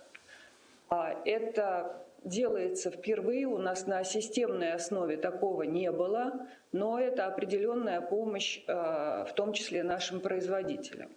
Значит, но есть еще определенные требования к прохождению регуляторных процедур в тех государствах, куда наши коллеги собираются экспортировать свою продукцию. Там есть свои регуляторные требования, на которые мы, в принципе, не можем тратить финансовые ресурсы федерального бюджета. Здесь, конечно, коллеги должны тратиться сами. И мне кажется, что здесь решение лежит в поиске баланса. Мы вместе с нашей фармацевтической промышленности, вместе с Минздравом, Минпромторгом в рамках того же нового нацпроекта «Новые технологии сбережения здоровья» разработали дорожную карту, мы вам о ней докладывали, в которой 186 международных непатентованных наименований лекарственных препаратов, которые мы должны обязательно обеспечить на территории Российской Федерации своим производством для того, чтобы быть защищенными от дефектуры. На это, как правило, на закупку этих лекарственных препаратов тратятся государственные ресурсы. Неважно, это федеральный бюджет или это бюджеты субъектов Российской Федерации. И это способ зарабатывания, в том числе фармацевтической отраслью. И здесь, наверное, нужно рассматривать все объемы ресурсов, и которые есть у отрасли, и которые есть у государства с точки зрения распределения этих ресурсов на те цели, которые нам нужны и до клиники, и для доклиники, и для клиники, и для разработки новых лекарственных препаратов. Но действительно, мы сейчас с Минпромторгом работаем в этом направлении, очень рассчитываем, что те меры, которые мы приняли, в том числе в рамках нового национального проекта, дадут свой результат, и мы предложим новые решения по поддержке разработки новых лекарственных препаратов. Да, но вот формула, которую Михаил Альбертович сейчас изложил, она, конечно, так настраивает на хороший лад, но вот он сказал, записал, заслуживает внимания к рассмотрению. Владимир Владимирович, я немножко осторожнее, может быть, скажу. Дело в том, что любой офсетный контракт, он предполагает существенные условия. Да. И изменение существенных условий, это, в общем, мягко говоря, не очень вяжется с 44-м федеральным законом, который регулирует государственные закупки, а значит, последующую конкуренцию там, и так далее. Поэтому нужно внимательным образом смотреть, что за обстоятельства, которые вынуждают нас изменить существенные условия контракта. И это всегда спор между антимонопольным органом и теми органами, которые защищают соответствующую отрасль. Поэтому я думаю, что Михаил Альбертович имел в виду следующее, что мы готовы посмотреть предложения наших коллег, какого рода могут быть изменяющиеся условия существенные, которые ведут, ну, наверное, я очень на это надеюсь, к улучшению качества той продукции, которая была обозначена в рамках офсетного контракта на длительный период времени. Поэтому еще раз хочу закончить тем, с чего начала. Я осторожно отношусь, поскольку это законодательство о конкуренции, и это существенные условия контракта. Спасибо. Да. Татьяна Александровна, вы упомянули 44-й ФЗ, но мы с вами хорошо знаем, мы много лет вокруг этого, значит, плаваем. Он много чему не соответствует. И мы постоянно вносим туда какие-то поправки. Постоянно этим занимаемся. Применительно к разным отраслям производства. Поэтому, знаете, главный критерий – это, конечно, интересы потребителя. Это очевидная вещь. Здесь нельзя допускать ошибок. Здесь я полностью согласен и с вами, и с Михаилом Альбертовичем. Я понимаю, о чем идет речь. Но в то же время этот механизм должен быть гибким. Значит, конечно, обеспечить нужно интересы потребителя, что это здоровье людей. Значит, и здесь бизнес – это очень важная составляющая всего процесса. Но в конечном-то итоге главные люди. Но это для людей надо попробовать сделать. Потому что если более гибкий подход будет, да, значит, до людей, до потребителя должен доходить продукт, который нужен сегодня в улучшенном его виде. Вот об этом же речь, да, Василий Иванович? Да, конечно. Нет, ну и бизнес поддержим, поможем более гибко реагировать, ну и, соответственно, иметь ресурсы для будущего развития. Вот, я вас попросил бы и вас, и, значит, и соответствующее министерство, оба министра сейчас выступили, ну, а вас попрошу тогда это соответствующим образом отрегулировать, ладно? Поработать на эту тему. Но у меня еще... Спасибо. У меня еще вопрос все-таки к Игорю Ивановичу Шувалову. Игорь Иванович, как под руководством банка работает в целом эта фабрика? Проектное финансирование. Владимир Владимирович, спасибо. Работает фабрика хорошо. У нас сейчас 39 проектов в производстве на общую сумму почти 6 триллионов рублей. В нашем портфеле есть проекты, которые сейчас обсуждаются. Это фарм-индустрия. Правда, по фабрике проектного финансирования нет. Вот то, что сейчас Антон Андреевич говорил про кластерную инвестиционную платформу, и фабрика, и другие проекты мы ведем по специальным трекам вместе с правительством, с министерствами и ведомствами. Так что то, что у нас в фабрике нет фарм-индустрии, у нас по другим инструментам мы такие проекты обслуживаем. Кстати, хочу сказать, что по фабрике, Владимир Владимирович, у нас нет ни одного пока проблемного проекта. И вообще этот механизм, который был в 2017 году предложен Максимом Станиславовичем Орешкиным, он себя полностью зарекомендовал как наиболее надежный, но при этом в нынешних условиях высокой ключевой ставки очень затратным. И нам только в этом году для субсидирования по этим 39 проектам существующим потребуется из федерального бюджета около 300 миллиардов рублей. Денежные средства в большей части уже предусмотрены в законе о федеральном бюджете. По остальным средствам даны необходимые поручения на уровне руководства правительства. Мы ожидаем, что эти денежные средства будут в полном объеме нам предоставлены, и мы все обязательства перед клиентами выполним. И здесь у нас такая сейчас сложная работа. С одной стороны, Министерство экономического развития является главным пропагандистом заключения новых соглашений по фабрике проектного финансирования. И Министерство финансов, естественно, достаточно консервативно к этому подходит, с тем, чтобы мы в условиях ожидания кредитного сжатия и вот этой высокой ставки, чтобы мы обязательства федерального бюджета не увеличивали. Тем не менее, мы рассматриваем новые проекты и принимаем решения по новым проектам. И вот наряду с тем, что есть еще и Фонд развития промышленности, который тоже входит в контур управления институтами развития, и кластерная инвестиционная платформа, я думаю, что у нас нет исключения для фарм-индустрии для того, чтобы не обеспечить теми или иными способами, кредитным ресурсом такие проекты. Главное, чтобы у нас у всех был консенсус, что такие проекты надо поддержать. И, конечно, Владимир Владимирович, спасибо за вашу поддержку. И разрешите я, при том, что мы всегда так в спорах с Министерством финансов, я должен сказать, что санацию ВЭБ пережил благодаря серьезной поддержке Антона Германовича Силуанова. И у нас была сложная ситуация в течение длительного времени. Не только потому, что Антон взял это на себя, провел самые сложные и тяжелые решения. Мы сегодня так активно на рынке работаем и помогаем правительству и выполняем ваши поручения. Надеюсь, что вот та дискуссия, которая сейчас в правительстве есть по предоставлению ВЭБу дополнительного капитала, с одной стороны, для того, чтобы мы были готовы к более низким ставкам и активно работали на рынке и по фабрике проектного финансирования, и по другим инструментам. Мы сейчас обсуждаем, через какие инструменты пополнить наш капитал. И, с другой стороны, мы обсуждаем сейчас в рамках нашей новой стратегии новые направления. Сейчас мы действуем по старым 26 приоритетным направлениям, фарм-индустрии туда входит. И мы сейчас в дискуссии с Центральным банком, как научиться нам работать в новых механизмах по средствам пенсионеров, включая Молчанов. Вот завтра у Татьяны Алексеевны по законопроекту соответствующее совещание в правительстве. Мы к нему готовимся, и там Министерство финансов докладывать будет. То есть у нас сейчас самая широкая линейка инструментов. От простого кредитования до кредитования при поддержке федерального бюджета и по вовлечению других некредитных ресурсов для того, чтобы их направлять для пополнения капитала в те или иные проекты. То есть мы сейчас здесь если я так могу сказать, в числе передовиков вместе с министерствами и ведомствами и взаимодействуем с коммерческими банками.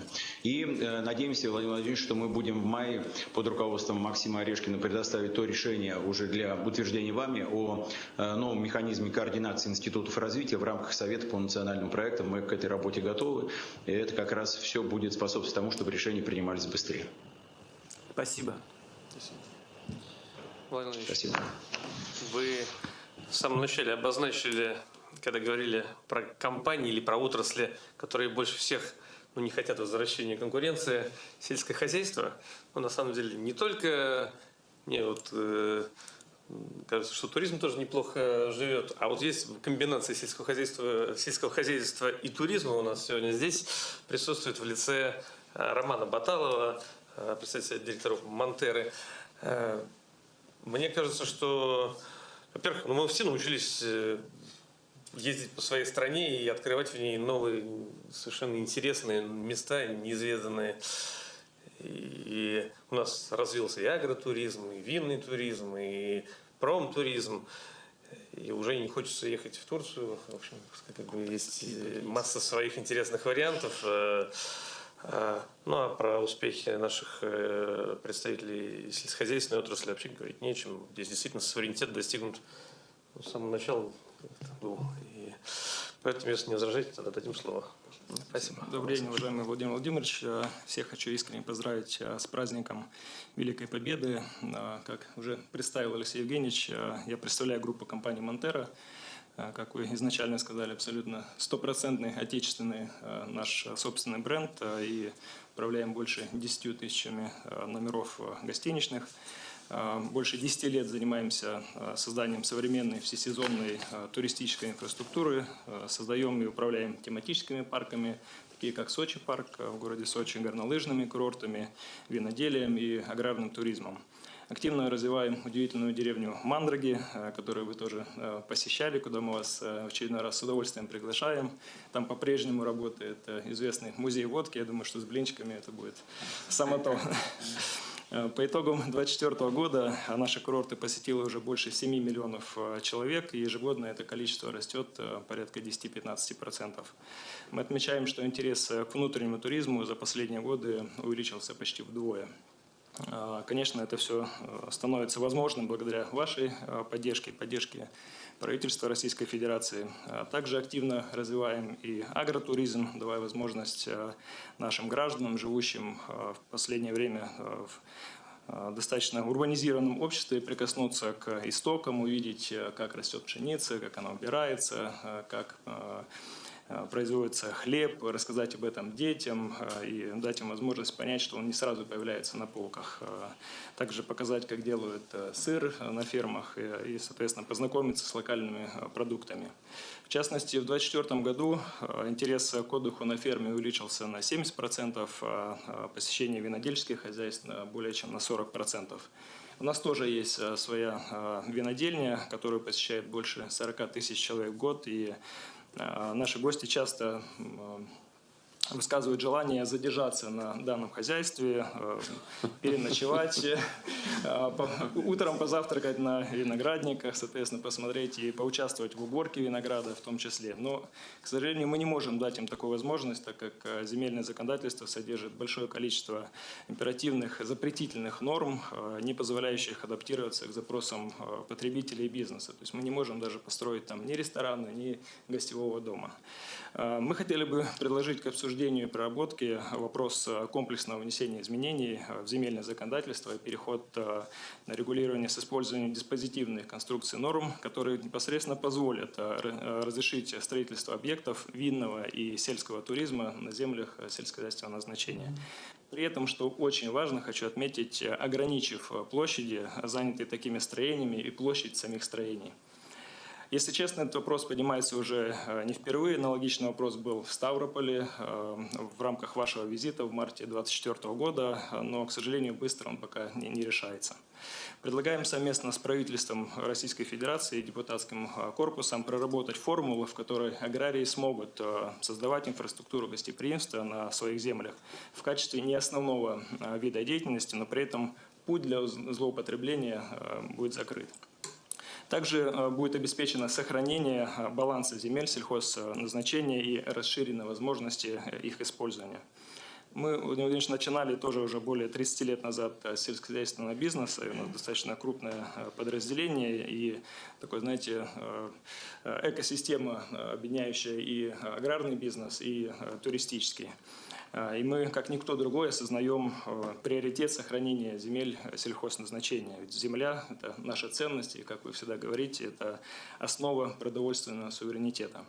Также предлагаем провести ревизию запретительных норм в земельном и смежных законодательствах, которые сегодня тормозят развитие, как вы в самом начале сказали, убрать эти барьеры, и устранение которых позволило бы дать толчок к развитию целых отраслей экономики. Уважаемый Владимир Владимирович, денег не просим, просим поддержать данную инициативу, и остальное постараемся сделать сами. Спасибо. Скажите, пожалуйста, а что такое запретительные нормы, о ревизии которых вы говорите? Ну, их на самом деле мы тоже обсуждали, да, с нашими коллегами. Мы сегодня в частности, да, говорим, одна запретительная норма, то, что мы не можем построить на землях сельхозназначения. Да. И таких позиций очень много, потому что мы там в сельском хозяйстве, допустим, мы не можем там построить на этой земле элеватор, да, грубо говоря, там, не можем построить там процесс переработки. То есть мы должны искать где-то неподалеку землю, переведенную уже в другую категорию земель, и, соответственно, но если мы хотим, это занимает годы просто. И понял. Я сейчас предоставлю слово Оксане Николаевне Лут, а потом и свое тоже выскажу мнение по этому вопросу. Оксана Николаевна, пожалуйста. Да, спасибо большое, уважаемый Владимир Владимирович, уважаемые коллеги. Действительно, я подтвержу на слова Романа Александровича. У нас агротуризм в последние годы активно развивается, пользуется спросом у наших граждан. Всем очень интересно поехать посмотреть, как люди занимаются сельским хозяйством, тоже принять в этом участие. У нас действительно есть запрос от бизнеса уже какое-то количество лет по агротуризму, размещение объектов размещения на сельхозземлях и сельхозугодиях. Это вопрос сложный. Мы разрешили законодательно, у нас принято изменение в закон, разрешено размещать на сельхозземлях фермерские дома, то есть для проживания фермеров, для проживания людей, которые занимаются сельским хозяйством, с размещением определенного количества гостей там. Следующая тематика – это сами гостевые дома для того, чтобы принимать туристов у себя на хозяйстве, значит, чтобы они могли переночевать, остановиться. И здесь, учитывая, что у нас достаточно большая площадь нашей земли, и, собственно, земля является нашим основным средством производства, конечно, нам более симпатичное, наверное, направление более быстрого перевода земель. То есть не разрешение строительства, например, на сельхозугодиях, вот то, о чем сказал Роман Александрович, мы не можем действительно строить элеватор на сельхозугодиях. На сельхозугодиях надо выращивать продукцию, да, но при этом на землях сельхозназначения можно строить элеватор. И для этого перевоз земли не нужен. Но, тем не менее, нам кажется, что быстрее, лучше мы сделаем, более приоритетное для нас направление – это сделать более быстрый перевод. То есть, действительно, сейчас перевод земли занимает долгое время, 2-3 года может занимать, исходя из всех проектов планировки. В апреле текущего года на правительственной комиссии по туризму у Дмитрия Николаевича Чернышенко этот вопрос был рассмотрен, и нас поддержали с ускоренным переводом земель из земель сельхозназначения, например, в рекреацию, то есть для туристических услуг. Это по нашим подсчетам может сократить сроки перевода до полугода. На наш взгляд, это достаточно серьезное ускорение процесса. И здесь мы будем двигаться дальше по этому пути в любом случае. Да? Это то, что касается именно агротуризма. Отдельное направление – это, конечно, энотуризм. Там в чем особенность? У нас очень мало земли виноградопригодной. То есть здесь Роман Александрович говорил о том, чтобы иметь возможность строить объекты на виноградопригодных землях. У нас их всего лишь с вами 110 тысяч гектар, но может быть в потенциале еще 20-30 тысяч, которые мы можем обратно ввести в виноградопригодный оборот. Поэтому здесь это то есть у нас дефицит такой земли, у нас ее очень мало. И здесь, конечно, мы рассматривали возможность, действительно, несколько раз у нас было общение с нашим винодельческим сообществом, рассматривали возможность установления очень жестких критериев для того, чтобы иметь возможность размещать на таких землях места для туристов, либо сами винодельные, либо места для размещения туристов. Сейчас законопроект находится в Государственной Думе, но тем не менее мы можем идти, то есть мы будем дальше работать в этом направлении, но, на наш взгляд, еще раз повторю, очень должны быть жесткие критерии, чтобы не было как раз лукавства, да, или этой хитрости, да, о которой вы сегодня говорили. Очень бы не хотелось терять нашу ценную, наверное, одну из самых ценных земель. Но, тем не менее, мы можем идти по второму пути, о котором я сказала, в рамках всей сельхозземли, то есть идти по ускоренному варианту перевода. Здесь мы будем смотреть, что мы теряем, что мы приобретаем, и принимать решения. Будем стараться делать это быстро. Можно идти двумя путями, но, конечно, для нас более приоритетный путь классический ускоренного перевода. Спасибо. Я так понимаю, что для Романа Александровича, и с теми, кто занимается этим видом деятельности, для них, в принципе, это не важно, каким путем идти. Главное добиться результата. Или быстрый перевод из земель сельхозназначения в земли для поселения или для рекреации, да, или прямо разрешение строительства на земли сельхозназначения. Главное, чтобы результат был, чтобы они могли там работать. Вот. Что касается земель винодельческих, да, то виноградопригодных, здесь я даже комментировать пока не могу, потому что не очень понимаю, сколько там этой земли, действительно. Наверное, она представляет для нас особую ценность, потому что мы все-таки северная страна, и регионы, где можно заниматься виноделием, их не так уж и много, если посмотреть, да, на сколько земли всего. Поэтому это вы, пожалуйста, с министерством подискутируйте на эту тему. Но если Минсельхоз считает, что лучше для сохранения земель сельхозназначения, сейчас мы говорим об этом, о сельхозназначении, будет переводить из одной категории в другую, чем просто разрешать строительство объектов, скажем, рекреации на самих землях сельхозназначения. Хорошо, давайте так. Но только помогите им сделать это реально, чтобы это был реальный вклад, не разговоры из года в год. Да, я так понимаю, о чем Роман Александрович говорит. Но это длится очень долго. За какое время можно, значит, Оксана Николаевна, решить этот вопрос? Имея в виду, что и в Думе уже что-то находится. Но именно по пути перевода земель, я надеюсь, что при поддержке парламентариев, да, которые, безусловно, придется менять тоже законодательство, мы смогли бы это сделать в осеннюю сессию, принять в этом году. Мы бы тоже этого очень хотели, потому что нам нужно развивать этнотуризм и нужно развивать аграрный туризм, сельхозтуризм. Вот надо работать просто с депутатами. Пускай и вместе бизнес, правительство поработать, люди там не глупые, поймут. И там есть тоже, условно говоря, свои лоббисты. Кто-то там лоббирует земли сельхозназначения, кто-то лоббирует рекреацию. Надо всех собрать и принять такое Соломоново решение, найти эту золотую середину. Только давайте договоримся, до конца года нормально устраивает? С удовольствием. Давайте договоримся, что до конца года мы эту работу закончим. Можно еще маленький комментарий. Мы почему говорили про нахождение этой формулы.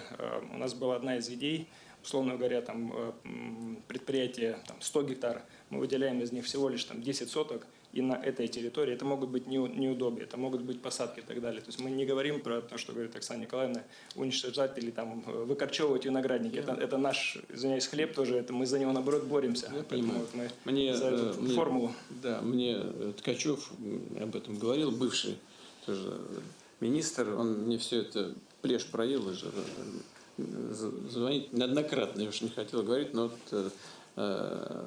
значит, Оксана Николаевна знает, я и с Патрушем Дмитрием Николаевичем говорил на этот счет. Но вы все-таки в контакте с правительством, с министерством отнеситесь к этому бережно и поговорите на этот счет. Хорошо? Вот по поводу перевода земель, давайте договоримся так, что до конца года этот вопрос закроем. Туризм бывает разный, и, конечно, если смотреть, наверное, главный магнит нашего туризма – это Санкт-Петербург. С нами сегодня руководитель нашего Санкт-Петербургского регионального отделения здесь, и все остальные отделения региональные у нас на прямой связи. На самом деле, наверное, вы лучше меня знаете, что в 90-м году весь Санкт-Петербург, практически весь Санкт-Петербург вошел в охраняемую зону ЮНЕСКО, и поэтому работа в Санкт-Петербурге по восстановлению зданий, вообще по работе с объектами культурного наследия очень непростая. И вот Дмитрий этот вопрос волнует. Уважаемый Владимир Владимирович, как сказал Алексей Евгеньевич, я представляю культурную столицу нашей страны. Соответствующий подкомитет я возглавляю в «Деловой России» по сохранению и приспособлению объектов культурного наследия. Безусловно, этот вопрос меня очень серьезно беспокоит. Как вы знаете, на сегодняшний день в рамках вашего поручения правительство страны разрабатывает специальную программу до 2045 года по восстановлению объектов культурного наследия. В рамках нее уже к 2030 году должно быть восстановлено не менее 1000 объектов культурного наследия, как вы выразились, они должны получить вторую жизнь. Для этой цели уже создана специальная программа льготного кредитования, которая позволяет под 7%, от 7% получить финансирование на восстановление объектов культурного наследия, но только для 24 пилотных проектов, которые находятся в 8 регионах нашей страны. Мы считаем, что культурное наследие в других регионах нашей страны тоже заслуживает возможности быть допущено до этой программы, и мы предлагаем распространить ее на все регионы нашей страны. Вместе с этим мы предлагаем распространить функции агентирования по вовлечению объектов культурного наследия в хозяйственный оборот, которым успешно занимается акционерное общество Дом РФ, на региональные и даже муниципальные объекты. Это критически важно. Вместе с этим требует донастройки действующий на сегодняшний день механизм работы с объектами культурного наследия. Дело в том, что в некоторых случаях инвестиционно-восстановительный цикл достигает более 7 лет для некоторых объектов. Мы считаем, что можно существенно снизить эти временные затраты, если на действующем на сегодняшний день важнейшем для инвесторов ресурсе наследия Дом РФ будет представлена исчерпывающая информация относительно ограничений разных спектров, которые действуют относительно объектов культурного наследия, а также относительно их инвестиционной привлекательности. Уважаемый Владимир Владимирович, мы считаем, что эти предложения могут действительно способствовать скорейшему восстановлению уникальных объектов, которые находятся в регионах нашей страны. как вы ранее подчеркнули, которые будут служить укреплению нашей идентичности. И самое главное, они способствуют еще большему привлечению к этому важному процессу частных инвесторов. Мы искренне рассчитываем, что вы нас в этом поддержите. Спасибо. Я вас поддерживаю. Спасибо. Но я говорю без иронии, на самом деле, что же, многие объекты, они просто умирают, да, а бизнес не может вкладывать деньги, потому что есть определенные ограничения. Есть люди, которые считают, нельзя бизнес допускать вообще там, ну, на что допустить, чтобы объекты разрушились, совсем понятно. Программа, о которой вы сказали, да, действительно, под 7%, да? От 7%. От 7%. Ну, вы знаете, первое ваше предложение распространить на все регионы вместо 8. Ну, конечно, это связано исключительно ведь с бюджетными ограничениями. На все регионы России, это значит, количество объектов будет просто увеличено, и все. Надо просто считать эти деньги. А по поводу того, чтобы разбить на региональные и муниципальные объекты, ну, наверное, это тоже верно. Тогда, может, более гибко будет приниматься решение на этот счет. Я вот, кто из правительства может это прокомментировать? Максим Геннадьевич, вы сможете что-то сказать на этот счет? Да, Владимир Ильич, действительно, сейчас идет, Дом РФ отбирает эти проекты, сейчас отобрано 24 проекта, там ставка 7%, они пилотные, коллеги хотят расширить, но здесь мы действительно находимся в рамках бюджетных ассигнований, поэтому, мне кажется, здесь надо сложить разные программы. Мы, например, в рамках туризма также поддерживаем гостиницы, и по вашему поручению тоже изменили параметры, и число номеров существенно снизили, потому что, ну, как правило, объекты культурного наследия, они существенно меньше. И, например, в последнем отборе мы тоже там несколько, там, по-моему, 17 объектов у нас в результате попало во все эти отборы, и гостиницы в объектах культурного наследия тоже восстанавливаются просто через другие механизмы. Поэтому, мне кажется, нам надо собрать это все в единую программу, и главным образом уделить еще усилия оптимизации строительного цикла, ну, реставрационного цикла. Сейчас Министерство культуры очень много делает, и нормативно, и там законы разработает и так далее. У Максима Станиславовича собирались, вырабатывали все эти решения, они все как бы известны, мы их сейчас реализуем. Я думаю, что вот в совокупности мы это продвинем. А возвращаясь к теме финансовых послаблений, ну, мне кажется, может быть, там более гибкий механизм надо сделать, потому что у нас либо 7, когда ставка 26 сейчас, да, когда ставка пойдет ниже, мне кажется, более гибкий какой-то механизм сделать, и тогда мы больший объем сможем охватить. Просто подумаем, когда настроить, дайте нам поручение, давайте мы докрутим. Но то, что спрос очень большой на эту программу, это факт, и то, что там большие эффекты нам тоже как бы, ну, при вовлечении в хозяйственный оборот этих объектов, это так и будет. Поэтому этим надо дальше заниматься. Это очень хорошо, что спрос большой. Понимаете, потому что когда мы предлагали эту программу, обсуждали ее, как раз говорили, что интереса никакого не будет. Надо деньги вкладывать, такие ограничения. ГИОП там работает, куча своих требований, и все это превращается потом в то, что объект не очень-то можно использовать для коммерческих целей. Но, тем не менее, люди же идут, вкладывают средства. Надо максимально разбирать этот вопрос. Поработайте, пожалуйста, да? А вот, Марат Шакирзянович, вот в рамках Дома РФ там есть какие-то новации, которые можно было бы использовать? Владимир Ильич, эта тема, мы начали ей заниматься вот недавно по объектам культурного наследия, поэтому мы точно совершенно это поддерживаем, идею, особенно это связано с жилищным строительством, так как у нас во многих домах, которые являются культурным наследием, сегодня проживают жители. И мы, спасибо, кстати, с Минкультом провели закон, позволяющий там проводить, значит, реновацию этого жилого фонда. Но я бы вот полностью поддержал Максима Геннадьевича. Нам, конечно, надо очень серьезно по стоимости реставрационных работ посмотреть. По стоимости и по срокам. Потому что сегодня они увеличены по сравнению с обычными строительными работами от 30 до 200%. И такое поручение я уже Минстрою дал, мы бы вместе с Минкультом посмотрели предметы охраны и сколько стоит их восстановление. Тогда мы точно совершенно сможем снизить стоимость и ускорить сроки реставрации этих объектов. Потому что их большое количество. Мы сейчас активно вместе с губернаторами занимаемся по выявлению таких объектов в целом по стране. Выявили уже тысячи вот таких неиспользуемых объектов, которые востребованы для бизнеса. Считаем, что это будет очень большой пользой и для регионов, и для бизнеса. Спасибо. Марат Ширинович, что могло бы быть как бы результатом завершения этой работы? Результатом, Владимир Ильич, что у нас вместо неиспользуемых или плохо используемых объектов будут нормальные объекты культурного наследия. Это важно и для туризма, и для внешнего облика городов, для благоустройства. То есть для всех это плюс от этого. Не, Марат, это я понял. Это понятно, для чего это делать.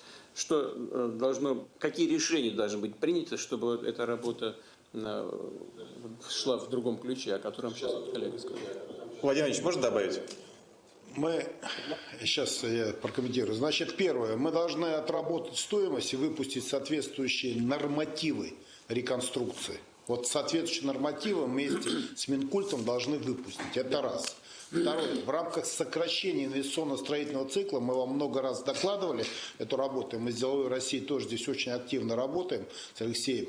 Значит, мы посмотрим, насколько можно будет сократить сроки реставрации. Вот один из коллег говорил, что до 7 лет. Вообще мы, Владимир Ильич, вы ставили нам задачу, чтобы не более 3 лет от идеи до завершения строительства любого объекта, кроме уникальных и сложных. Вот такую целевую задачу надо ставить, чтобы не более 3 лет от идеи до постановки на учет. Вот это наша целевая задача. Хорошо. И когда, вы думаете, в какие сроки вы могли бы вместе с коллегами эту работу провести и поставить необходимую точку? Я думаю, что мы до конца года необходимые нормативные акты примем вместе с Минкультом. Да. Разрешите, Владимир Владимирович, я просто не могу, поскольку я давала поручение по этому поводу, извините, пожалуйста. Татьяна Александровна, вы опередили меня. Как раз я и хотел сказать, что вот у нас Татьяна Александровна последняя рука. Да, извините, что я встряла. Нет, почему? Я слышу внимательно. Пожалуйста. Коллега уже говорил относительно вот этой маленькой программы по 24 объектам, и основная проблема ее расширения – это, конечно, субсидирование процентной ставки. Про эти 24 объекта понятно, что там ставка 7%. Минкультуры, Дом РФ в сегодняшних условиях предлагают ставку 9%, но у нас по иным объектам, то, что мы рассматривали на совещании отдельного председателя правительства, пока стоит 17%. Конечно, это огромная ставка, это понятно, но и здесь можно понять Министерство финансов. Поэтому сейчас, в соответствии с вашим поручением, Министерство культуры вместе с другими коллегами, она, правда, находится еще в стадии согласования, подготовила программу до 2045 года по приведению в порядок соответствующих объектов культурного наследия. До 30 года в этой программе 1000 объектов, но сейчас мы как раз согласовываем финансовые параметры. И то, о чем говорит Марат Шакирзянович, он здесь абсолютно прав, там требует пересмотра норматива реставрационных работ. А сейчас до 15 мая этого года, то есть вот уже на днях, Министерство культуры вместе с Министерством строительства должны представить дорожную карту пересмотра соответствующих нормативов реставрационных для того, чтобы к 26 году мы в 26 году, простите, пожалуйста, мы эту работу завершили. Она непростая, она сложная, но пересмотр нормативов действительно сократит инвестиционный цикл. Кроме того, сейчас в работе парламента вместе с нами находятся 4 законопроекта, они разные, они и правительственные, и депутатские. Они направлены на сокращение лишних административных процедур, чтобы сократить инвестиционный цикл. Часть из них принята в декабре 2024 года в первом чтении, часть из них в первом чтении принята в марте 2025 года. Но мы надеемся, что вот сейчас эти законы будут завершены к принятию. Это уже даст свое сокращение по срокам. потому что уйдут отдельные административные процедуры, плюс пересмотр соответствующих нормативов, о которых только что говорил Марат Шакирзянович, по которым мы как раз сейчас согласовываем дорожную карту.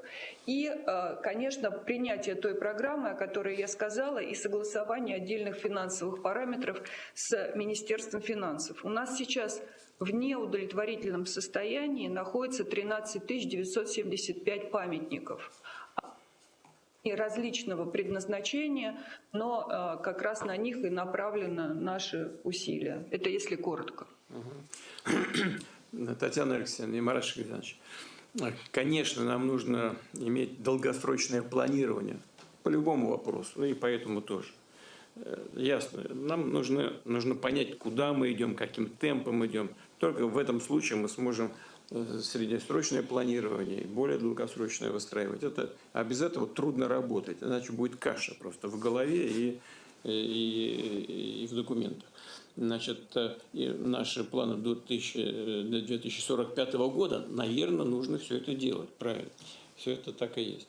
Но мы понимаем, что к 2045 году или Ишак сдохнет, или и мир перестанет уже контролировать, что происходит в реальной жизни. Поэтому нам нужно все-таки, исходя из наших грандиозных планов, выстраивать то, что мы видим, и то, что мы можем делать, и то, что мы можем контролировать сейчас. Поэтому вот если мы договариваемся, что до конца года должны быть приняты определенные вещи, значит, вот нормативы там, этих работ и так далее, что-то еще разбюрокративающее, это сложный процесс, но очень важный для страны, очень важный. Это же все предметы материальной культуры нашей. Это то, что составляет нашу идентичность, то, чем мы на самом деле гордимся, и то, что мы можем видеть своими глазами, и дети наши будут смотреть. Поэтому давайте вместе, пожалуйста, до конца этого года, по нормативам точно давайте отработаем, по некоторым другим вещам, которые вы сейчас только что упомянули, точно до конца этого года. Что невозможно сделать сейчас, ну хорошо, давайте в 2026 году. Но тоже это надо все наметить. Я попросил бы Орешкина Максима Станиславовича все это в проекте решений соответствующим образом отметить. Хорошо? Спасибо большое. У нас из тех, кто в Кремле остался, Михаил Львович, с него мы сегодня начинали, говорили про, по сути, это наша Икея, сколько, 5 миллионов диванов и кроватей стоят из хофа в домах наших. Они нам будут, кстати, ваши кровати, после блинов и продукции Абрау-Дюрсо как раз нужно будет... Кровати и матрасы. Да, совершенно. Прошу вас.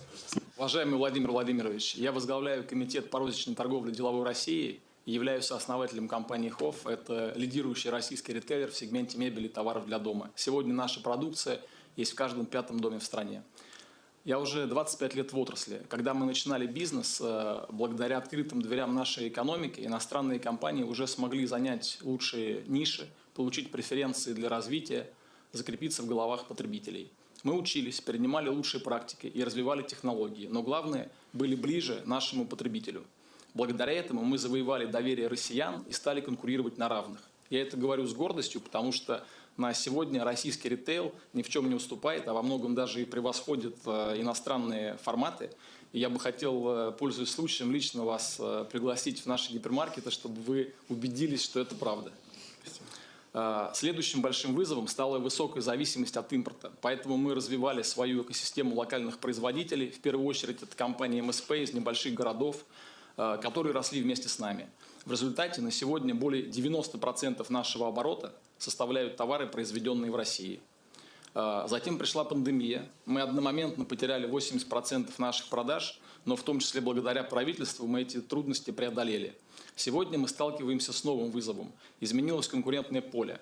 За счет возможности онлайн-платформ предприниматели, в том числе и малый производственный бизнес, который нужно, безусловно, поддерживать, нарастили свою активность и получили куда более широкий доступ к потребителям. Однако этот же доступ получили и недобросовестные компании, которые создают ситуацию налогового арбитража. Находясь на льготных налоговых режимах, они не уплачивают НДС, применяя практики дробления бизнеса, в то время как раньше они были ограничены только несетевой розницей и рынками. Здесь я отдельно хочу поблагодарить правительство за решение ввести оборотный НДС для предпринимателей на УСН. Это правильный шаг, который значительно ограничивает возможности для налоговых схем. Но в торговле, к сожалению, до сих пор сохраняется возможность злоупотреблений. Некоторые участники рынка, пользуясь льготами, не просто уклоняются от налогов, но и демпингуют за счет нелегального ввоза товара или откровенного контрафакта. Очевидно, что такие компании не заинтересованы ни в повышении производительности, ни в цифровизации. Владимир Владимирович, мы не говорим о дисбалансах между офлайн и онлайн каналами продаж. Мы уже давно не традиционный ритейл, а по сути такие же онлайн-компании, развивающие в том числе собственные магазины, которые, безусловно, улучшают в целом клиентский опыт. Скорее, тут речь идет о донастройке самой системы, при которой сохраняются возможности различных злоупотреблений компаниями, использующими в том числе огромный ресурс электронной торговли. Поэтому мы просим воздать поручение правительству проработать дальнейшее снижение порога, при котором торговые компании начинают уплачивать оборотный НДС и постепенную отмену режима УСН в торговле. При этом необходимо сохранить льготные режимы для производственных компаний, сферы услуг и несетевых магазинов, где эти меры действительно работают как точки роста. Мы выступаем за равные условия и уплату налогов всеми участниками рынка. Большое спасибо. Вы знаете, вы сами только что об этом сказали. Конечно, электронная торговля – это отдельный большой бизнес, это понятно, и он развивается, и слава богу. Почему? Потому что люди в маленьких населенных пунктах, ну, где угодно по всей стране, да и в крупных тоже часто пользуются этими услугами, поскольку это все часто быстрее, эффективнее и так далее. И это нужно поддерживать. И мы будем это делать, без всякого сомнения. Но если это связано с тем, что это так и есть, я с вами согласен, мы это наблюдаем. И таможня фиксирует, там и другие органы, в том числе фискальные, что эти инструменты используются для серого импорта, по сути дела, да, и пользуются льготами те, кто на самом деле ничего не производят, а только завозят туда и, значит, какие-то вещи по импорту, а соответствующих налогов не платят. То здесь ничего хорошего с точки зрения поддержки отечественного производителя нет. Это очевидная вещь. Вот у нас на связи, по-моему, руководитель есть налоговой службы России, да? Есть? Да, Владимир Владимирович. Даниил Вячеславович. Да, вы у нас есть. Пожалуйста. Да, добрый день. Да, пожалуйста, прокомментируйте, пожалуйста. Вы знаете, абсолютно правильно вы говорите о том, что мы наблюдаем достаточно серьезные изменения в структуре экономики, в том числе и в моделях продаж. Я помню, когда мы начинали проект с кассами, у нас были в основном крупнейшие игроки, это были офлайн ритейл. Теперь все совершенно поменялось. И здесь мне представляется первое, что важно, что мы сделали очень серьезный шаг в том году. Первое. На основании вашего поручения Федеральному собранию мы провели нормы, согласно которым нас поддержали законодатели, объявили амнистию для тех, кто пользовался дроблением. И одновременно с этим сделали более плавный, так называемый упрощенный режим налогообложения. Общую ставку теперь ей можно применять уже от 250 до 450 миллионов рублей выручки. И в то же самое время, как коллега правильно сказал, мы ввели налог на добавленную стоимость для тех, кто от 60. Это тот этап, на котором мы можем, собственно, наблюдать, каким образом будет выравниваться конкурентное поле. Если мы увидим существенные изменения и искажения в поведении налогоплательщиков до 60 миллионов рублей, там, конечно, тоже можно будет принимать решения. Я бы не спешил сейчас прям сразу с этим соглашаться. Почему? Потому что, наверное, было бы не совсем корректно строить всю налоговую политику исключительно на поведении плохих. Большинство налогоплательщиков у нас точно добросовестные и не дробятся и ведут прозрачный, понятный нам бизнес. Эти искажения, безусловно, есть, с которыми мы и работаем. Это первая часть. И вторая, как только мы увидим и предложим коллегам из Министерства финансов Антону Германовичу те данные, на которых будем строить наши прогнозы по налогам, тогда уже, собственно, на плечах Минфина будет решение о том, стоит ли двигаться в сторону понижения порогов по налогу на добавленную стоимость. Спасибо большое. Да, вот вы сказали, что не нужно делать резких движений, основываясь только на поведении тех, кто злоупотребляет сложившимися условиями. И мы с ними работаем. А как? Значит, первое, если говорить непосредственно о тех, кто работает через онлайн-платформы, то сейчас мы находимся в состоянии эксперимента, где мы обмениваемся данными с основными онлайн-платформами страны, на основании которых, потому что у коллег тоже достаточно серьезные данные по тому, как работают их клиенты, продавая через них товары. Таким образом, мы сможем наблюдать за этими продажами, и когда идентичные товары, идентичные IP-адреса, много-много индикаторов, когда они совпадают, мы, собственно, сможем влиять на этих налогоплательщиков так аккуратно, чтобы не ликвидировать их, а до того, как они наберут большую условно массу продаж, корректировались и переходили на общую систему налогообложения. Это первое. Второе, как я уже сказал, теперь дробление, так как у нас налог на добавленную стоимость теперь от 60 миллионов, а не как в упрощенной системе налогообложения было от 250 миллионов, то, собственно, сама мотивация к дроблению уже становится не столь ярко выраженной. То есть теперь это нужно будет делать только в выручке до 60 миллионов рублей, и, естественно, нам наблюдать в этой части будет намного проще, чем когда это касается компаний с большими объемами.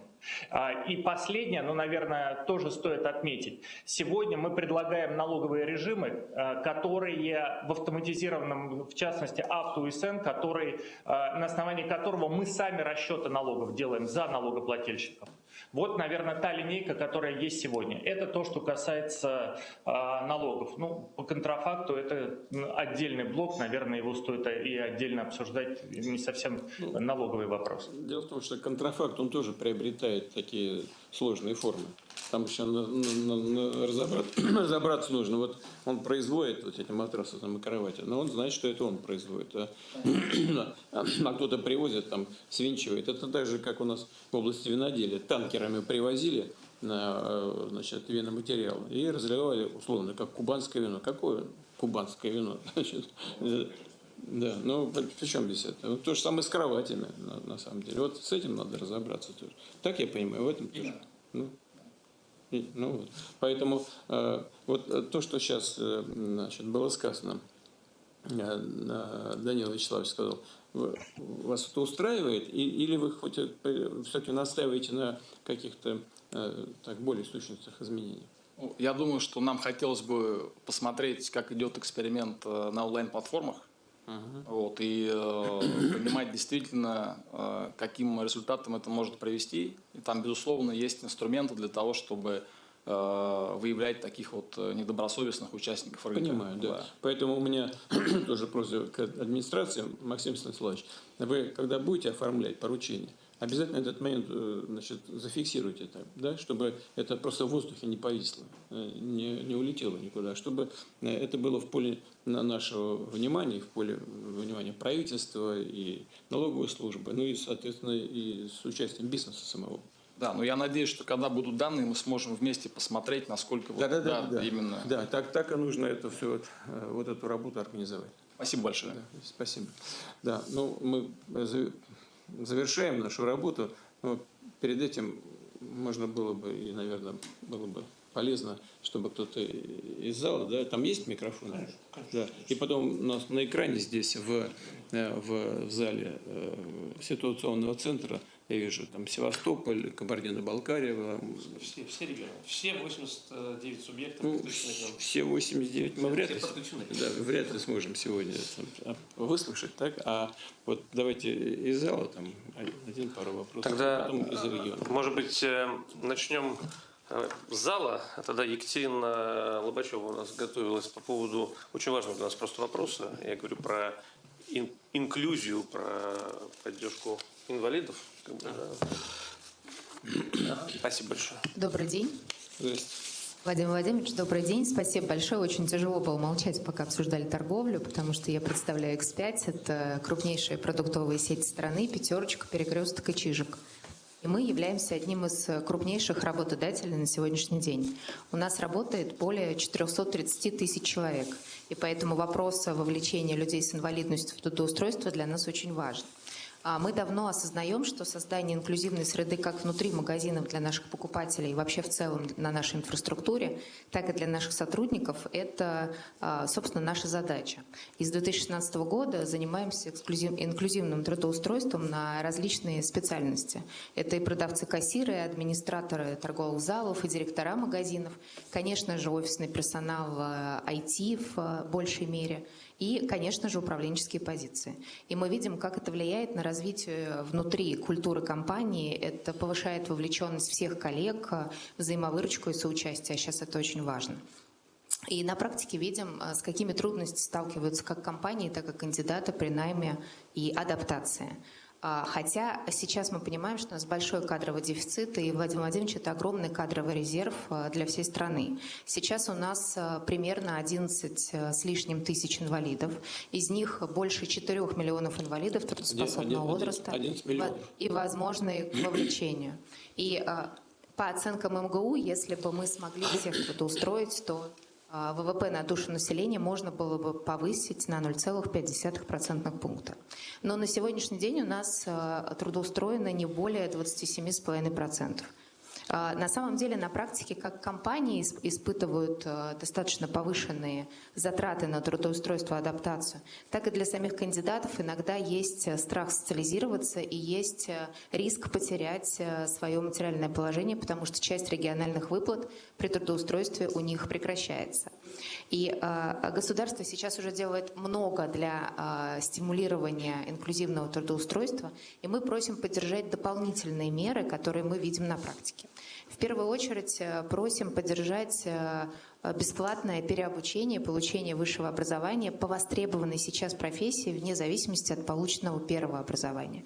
И сейчас есть нацпроект кадров, в которых тоже есть переобучение, переподготовка, и мы просим включить туда актуальные специальности торговли.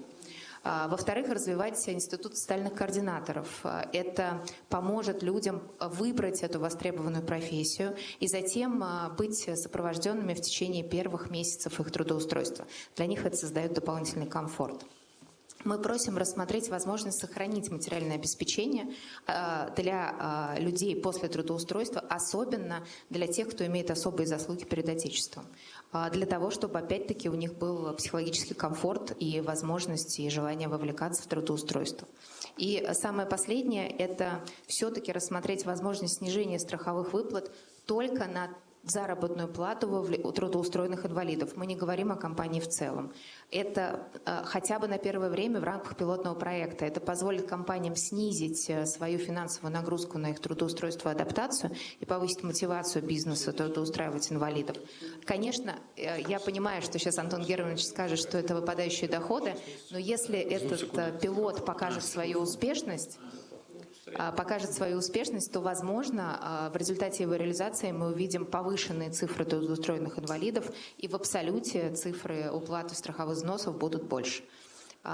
Мы, компания X5 и, в принципе, компания торговли, готовы быть участниками всех экспериментов и в дальнейшем масштабировать все эти практики. Спасибо большое. Да, но вы правильно сказали по поводу сокращения взносов в страховые фонды, потому что в страховые фонды как раз взносы идут для того, чтобы решать социальные задачи, так скажем. Да. Хотя, наверное, на какое-то время можно было бы это и сохранять. Что касается получения бесплатного образования вне зависимости от получения второго, вне зависимости от получения первого, мы же этот вопрос обсуждали и вроде бы уже даже решили на совещаниях с правительством, неоднократно это обсуждалось. То же самое касается социальных координаторов и сохранения социального сопровождения после трудоустройства. Мы эти вопросы все неоднократно на правительстве обсуждали. Татьяна Алексеевна, сейчас там в каком состоянии это? Владимир Владимирович, коллеги, вы совершенно правильно помните, все, что касается образования, вот у нас предусмотрено 79-й статьей закона об образовании, право получить образование есть. Коллега правильно сказала относительно возможности переподготовки. Кроме того, у нас в рамках нового национального проекта по кадрам предусмотрено субсидирование рабочих мест для граждан с ограниченными возможностями здоровья. Если это участники специальной военной операции, это фактически все группы инвалидности, которые они имеют, и на адаптацию рабочих мест предусмотрены соответствующие финансовые ресурсы по 200 тысяч на рабочее место. Мы сейчас с регионами этот порядок реализуем. Теперь то, что касается снижения страховых взносов. Ну, вы знаете, что подобного рода снижение должен компенсировать федеральный бюджет. Коллега правильно абсолютно сказала, но в прошлом году было принято иное решение по поводу компенсации. Сегодня эти расходы возложены на социальный фонд, и, строго говоря, это означает, что мы должны пониженные тарифы субсидировать теми же социальными расходами. То есть это, по сути, скрытое субсидирование торговли. Но я исхожу из другого. У нас все-таки социально ответственный бизнес. Получается, что как бы бизнес социально ответственный, но если нужно принять на работу людей с ограниченными возможностями здоровья, то для этого государство должно предоставить какие-то льготы социально ответственному бизнесу. Все-таки я считаю, что мы в последнее время приняли достаточно серьезный набор решений и с 1 января 2025 года запустили новые решения для того, чтобы расширить возможности трудоустройства людей с ограниченными возможностями здоровья. И сейчас в этом смысле нет необходимости принимать решения о снижении даже на время со страховых взносов, потому что напомню, что в системе обязательного социального страхования у нас все-таки установлено правило, что из тех взносов, которые уплачиваются работодателями, формируются пенсионные права граждан. В том числе тех людей, которых мы хотим устроить на работу, которые имеют сегодня ограничения по здоровью.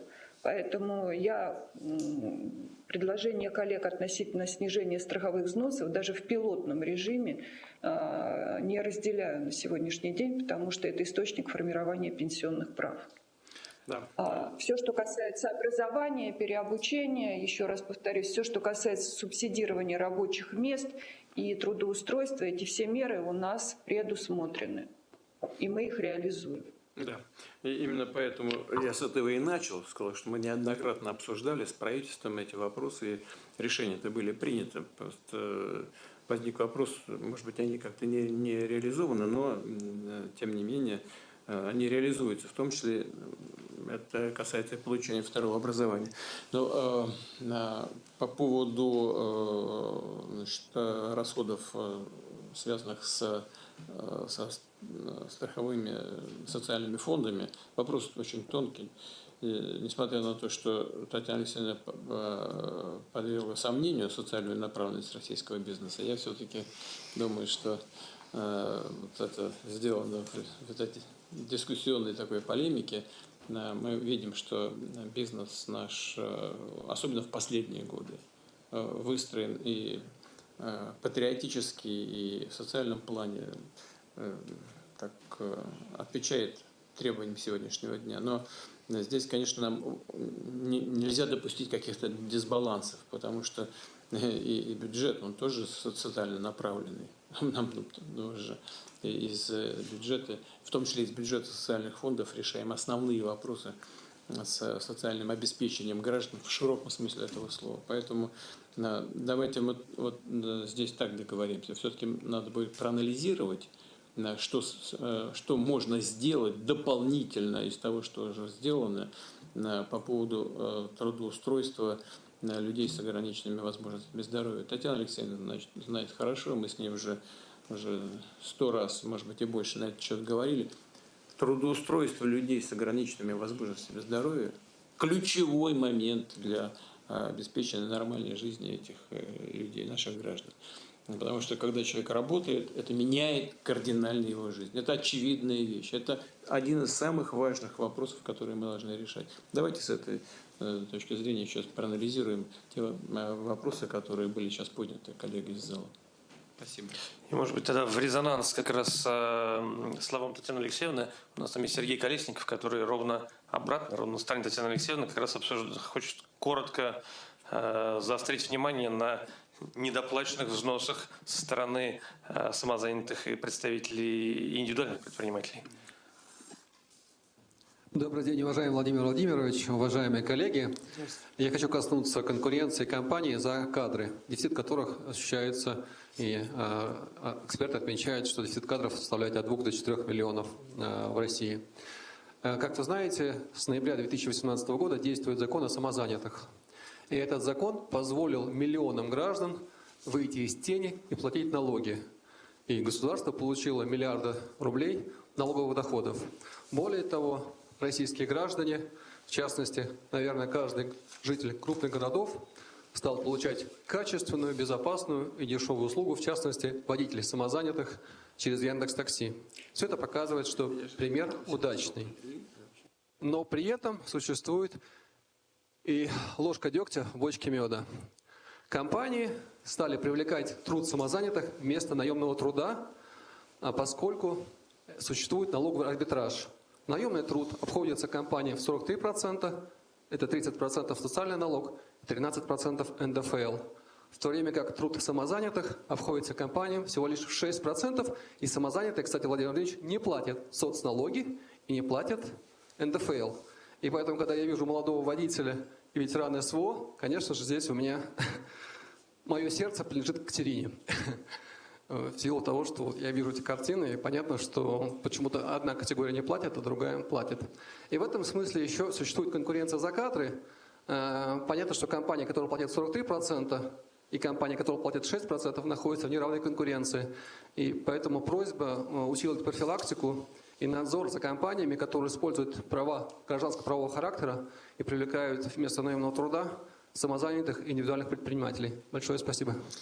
Да, вы знаете, когда мы принимали решения в отношении самозанятых, индивидуальных предпринимателей, споров было очень много, будет ли это вообще работать, сможем ли мы добиться цели, которую перед собой ставим, а именно цель, значит, обеления, что ли, этого бизнеса. Будут ли люди регистрироваться, поверят ли они тем шагам, которые государство... Садитесь, пожалуйста, садитесь. Вот. Поверят ли они тем шагам, которые государство делает.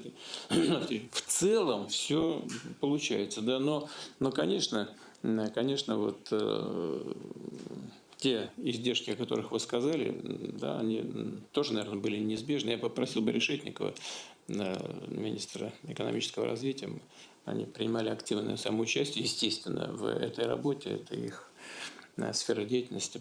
Прокомментировать здесь. Пожалуйста, Максим Геннадьевич. Владимир Ильич, вопрос сложный. Действительно, как бы мы начинали с легализации, самозанятый гигантский шаг вперед, действительно здесь сделали. Вот. Но что у нас сейчас происходит? У нас происходит очень разный уровень налоговой нагрузки при покупке труда по разным, скажем так, налоговым схемам или налоговым режимам. Да? То есть у нас, когда труд покупают как труд, как трудовые отношения, платят НДФЛ и потом платят социальные взносы. Когда у нас, например, труд покупают как самозанятых, ну, через самозанятых, да, через гражданско-правовую форму, ставка от 4 до 6%. При этом могут также покупать труд, как у индивидуальных предпринимателей. У нас достаточно много индивидуальных предпринимателей без наемных работников. Ну, то есть, по факту, это те же гражданско-правовые отношения, которые очень сложно отделить от трудовых в ряде случаев. И там вообще может быть 1%. Поэтому мы вот здесь с Минфином и с налоговой тоже там ведем дискуссии, и у нас есть общее мнение, что нам все-таки надо как-то эту систему нормализовывать. По крайней мере, чтобы юридические лица, когда они покупали труд в разных формах, все-таки вот этих вот различных искажений, скажем так, да, было меньше. Потому что когда мы самозанятых вводили, мы все-таки вводили их в отношении физики к физикам.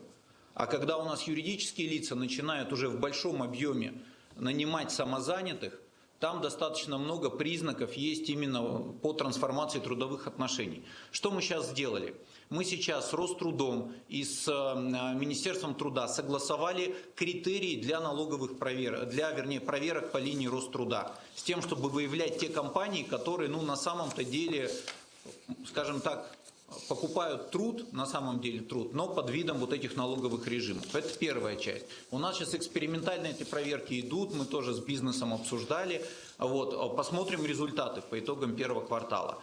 Но и надо выходить все-таки на унификацию нам налоговых режимов и, скорее всего, как-то дестимулировать аккуратно юридических лиц, которые приобретают труд, по факту труд, под вот видом разных этих налоговых режимов.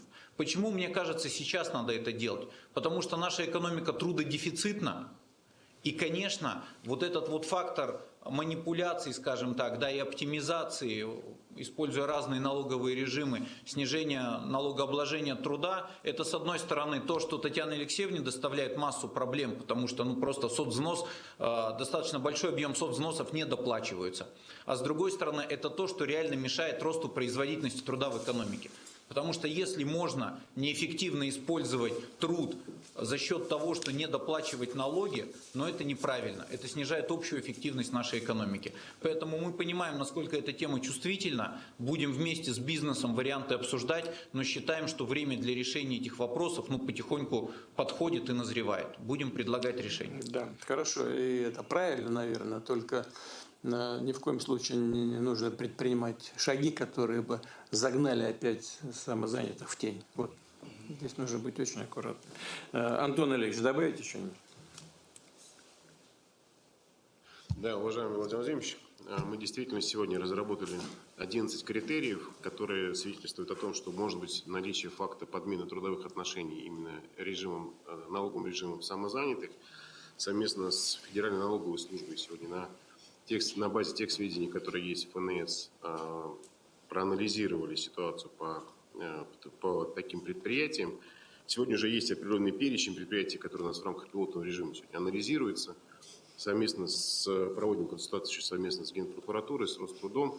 Соответственно, уже сейчас мы видим, что с учетом тех консультаций, которые мы проводим с отдельными предприятиями, коллеги обращают внимание на, скажем так, целесообразность перехода на традиционные трудовые отношения, именно легализация и переход их в стандарт по уплате полного объема налоговых отчислений в размере 43%.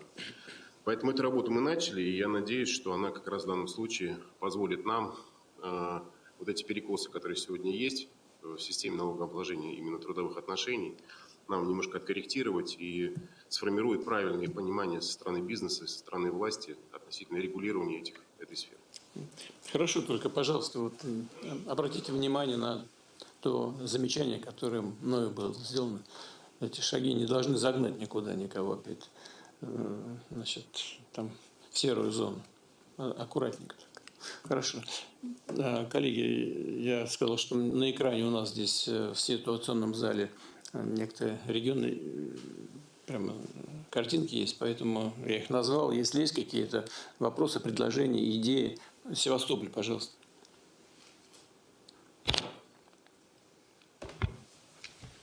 Добрый день, коллеги. Владимир Владимирович, большое спасибо за предоставленное слово.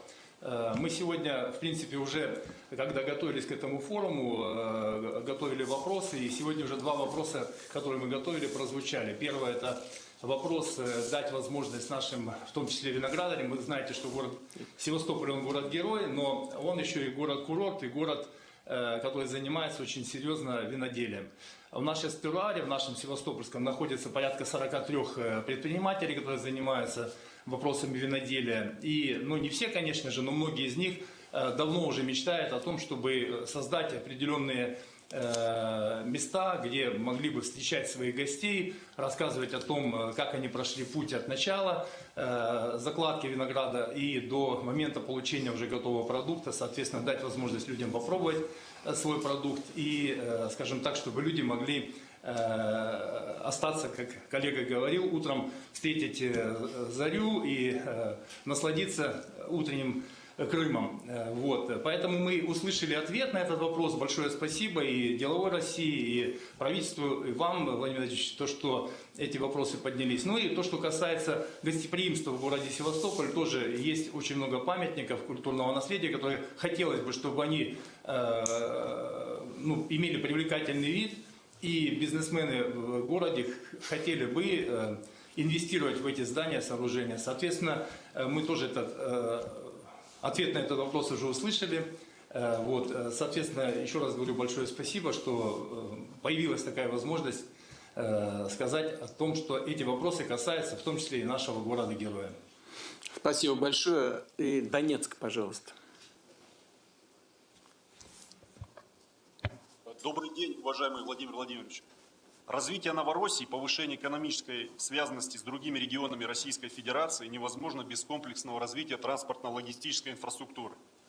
В нее после распада Советского Союза прежние власти почти не вкладывались. Новороссию нужно восстанавливать, обеспечивая логистику необходимых материалов, промышленной и аграрной продукции, товаров народного потребления по железной дороге. Для этого нужно строить современные транспортно-логистические центры. И здесь есть две проблемы. Во-первых, зачастую правовой статус земельных участков в Новороссии не урегулирован. Непонятно, кто владел землей до 2014 года. Ведь доступ к украинскому государственному реестру недвижимости в ДНР отсутствует. Необходимо минимизировать риск правовой неопределенности и защитить интересы инвесторов в ситуации возможных требований со стороны лиц с украинскими документами о собственности. Во-вторых, изменение вида разрешенного использования земельного участка требует продолжительной работы по приведению его в соответствие с целью строительства ТЛЦ. И для строительства приоритетных объектов нужна ускоренная процедура присвоения ВРИ соответствующим земельным участкам. Просим рассмотреть такую возможность. Это намного ускорит восстановление и развитие всей Новороссии. Спасибо большое. Да, спасибо. Мы с Маратом Шахризановичем обсуждали этот вопрос неоднократно. И там действительно эти вопросы такие тонкие, но они требуют решения. Я согласен, потому что это мешает развитию. И, Марат, сможете что-то добавить сюда? Да, Владимир Ильич, мы действительно идем путем сплошной инвентаризации земельных участков. Мы до конца года основную работу сделаем по этому направлению. Значит, мы сейчас отработали дополнительный механизм ускоренной постановки на учет недвижимости и земельных участков. Еженедельно заслушиваем этот вопрос на рабочей группе. Поэтому, если коллега хочет действительно строить, мы его приглашаем, в ручном режиме будем его сопровождать. Более того, у нас принято решение и закон о свободной экономической зоне, что дает дополнительные льготы. И сегодня уже более 300 участников заявилось в эту свободную экономическую зону. И вот, пользуясь случаем, Владимир Ильич, учитывая, что все деловое сообщество здесь находится, я вообще всех коллег приглашаю вкладываться в Новороссию. Там прекрасные возможности для роста, нечего там бояться. Вот если там 2-3 года назад у нас там мало было желающих, то те желающих становятся все больше и больше. А все земельные и правовые отношения, Владимир Ильич, мы до конца года урегулируем всеми нормативными актами. Спасибо. Да, хорошо. Там вот Марат Шахризанович сказал, что приглашает всех вкладываться. Да, действительно, там есть во что вкладываться. Там и земли такие очень плодородные, что касается сельского хозяйства, и благодатные с точки зрения развития туризма, Приазовья и так далее. Там много очень интересных составляющих, в том числе это льготная ставка по ипотеке сохраняется и так далее. Здесь есть над чем работать. Здесь действительно привлекательные условия. Марат Шахризанович, помогите, пожалуйста, вот коллеги, которые вопрос задал, вы сами это предложили в ручном режиме, но хотелось бы без ручного режима выработать общие критерии, связанные с использованием земли, со статусом этой земли, понимая, что это не просто сделать, понимая. Но все-таки мы с вами действительно много раз подходили к этому снаряду, вы мне неоднократно докладывали. Сейчас не буду вдаваться в нюансы, связанные с документами, которых нет, еще с чем-то, но надо выработать общий порядок. общий. И надо его разбюрократить максимально, вне зависимости от того, что было раньше. Надо исходить из того, что есть сейчас и в чем заинтересована страна и эти регионы, о которых мы сейчас говорим. Я тогда Максима Станиславовича попрошу тоже это обязательно отметить в поручении, чтобы ничего не забылось, не зависло. Текучки много, но этим мы должны не только заниматься, а решение окончательно принять. Значит, нам нужно потихонечку завершать наше мероприятие. Надеюсь, что оно было интересно для всех, кто принимал в нем участие. Прежде всего, имею в виду, конечно, представителей бизнеса. Коллеги из правительства высказывались свою точку зрения, излагали на те вопросы, которые вы поднимали, а это то, что вас беспокоит. И я очень рассчитываю, что и наше сегодняшнее мероприятие пойдет на пользу развитию бизнеса. И будущая наша совместная работа окажет существенное влияние на поддержание экономического роста и его качества. Мы говорим о мягкой посадке небольшой для того, чтобы обеспечить развитие, как я говорил в начале нашего мероприятия, в рамках соблюдения макроэкономических показателей. Потому что они – это база развития. Без приведения на должное состояние к целевым показателям инфляционных процессов вам тоже трудно очень работать. Ведь это не дает возможности планировать долгосрочные инвестиции, осложняет работу самым существенным образом. У нас с вами получалось, очень многое получалось, иначе не было бы 4,1% роста в позапрошлом году, 4,3% в этом году. Мы все в основном, так скажем, понимаем, мы знаем, откуда этот рост. Это не только ВПК. Все говорят, ВПК. Да, ВПК. Существенный вклад в развитие темпов роста экономики. Но далеко не только АПК, не только оборонная промышленность. А все, о чем мы сейчас здесь говорили, это же не оборонная промышленность. Виноделие, причем здесь это ВПК, да? Значит, вот ваше направление, гостеприимство, да, высокие технологии и так далее, и так далее. Это все огромный вклад в развитие экономики. И мы должны принимать исключительно прагматичные решения. Вот я уже говорил, повторю еще раз. Мы продемонстрировали хороший темп роста в предыдущие годы. А что получилось у тех, кто пытался нам мешать и наносил ущерб самим себе в стремлении помешать нам? У нас есть очень хорошая поговорка в народе. Да? Не рой другому яму, сам в нее попадешь. Штаты, несмотря ни на что, действуют очень прагматично. Они себя не забывают. Мы до сих пор поставляем ядерное топливо в США. И ничего.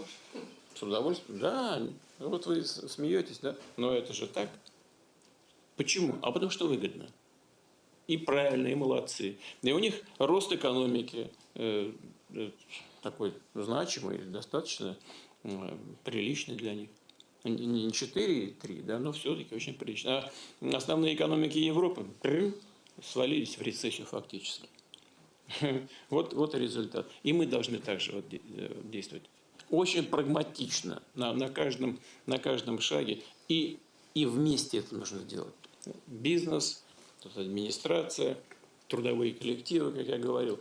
Прислушивайтесь к ним, пожалуйста, к людям. Прислушивайтесь. Это всегда полезно. И конечно, правительство. Центральный банк. В целом у нас вот так и выстроена работа. В конце прошлого года мы с бизнесом проводили такую встречу. Они очередную.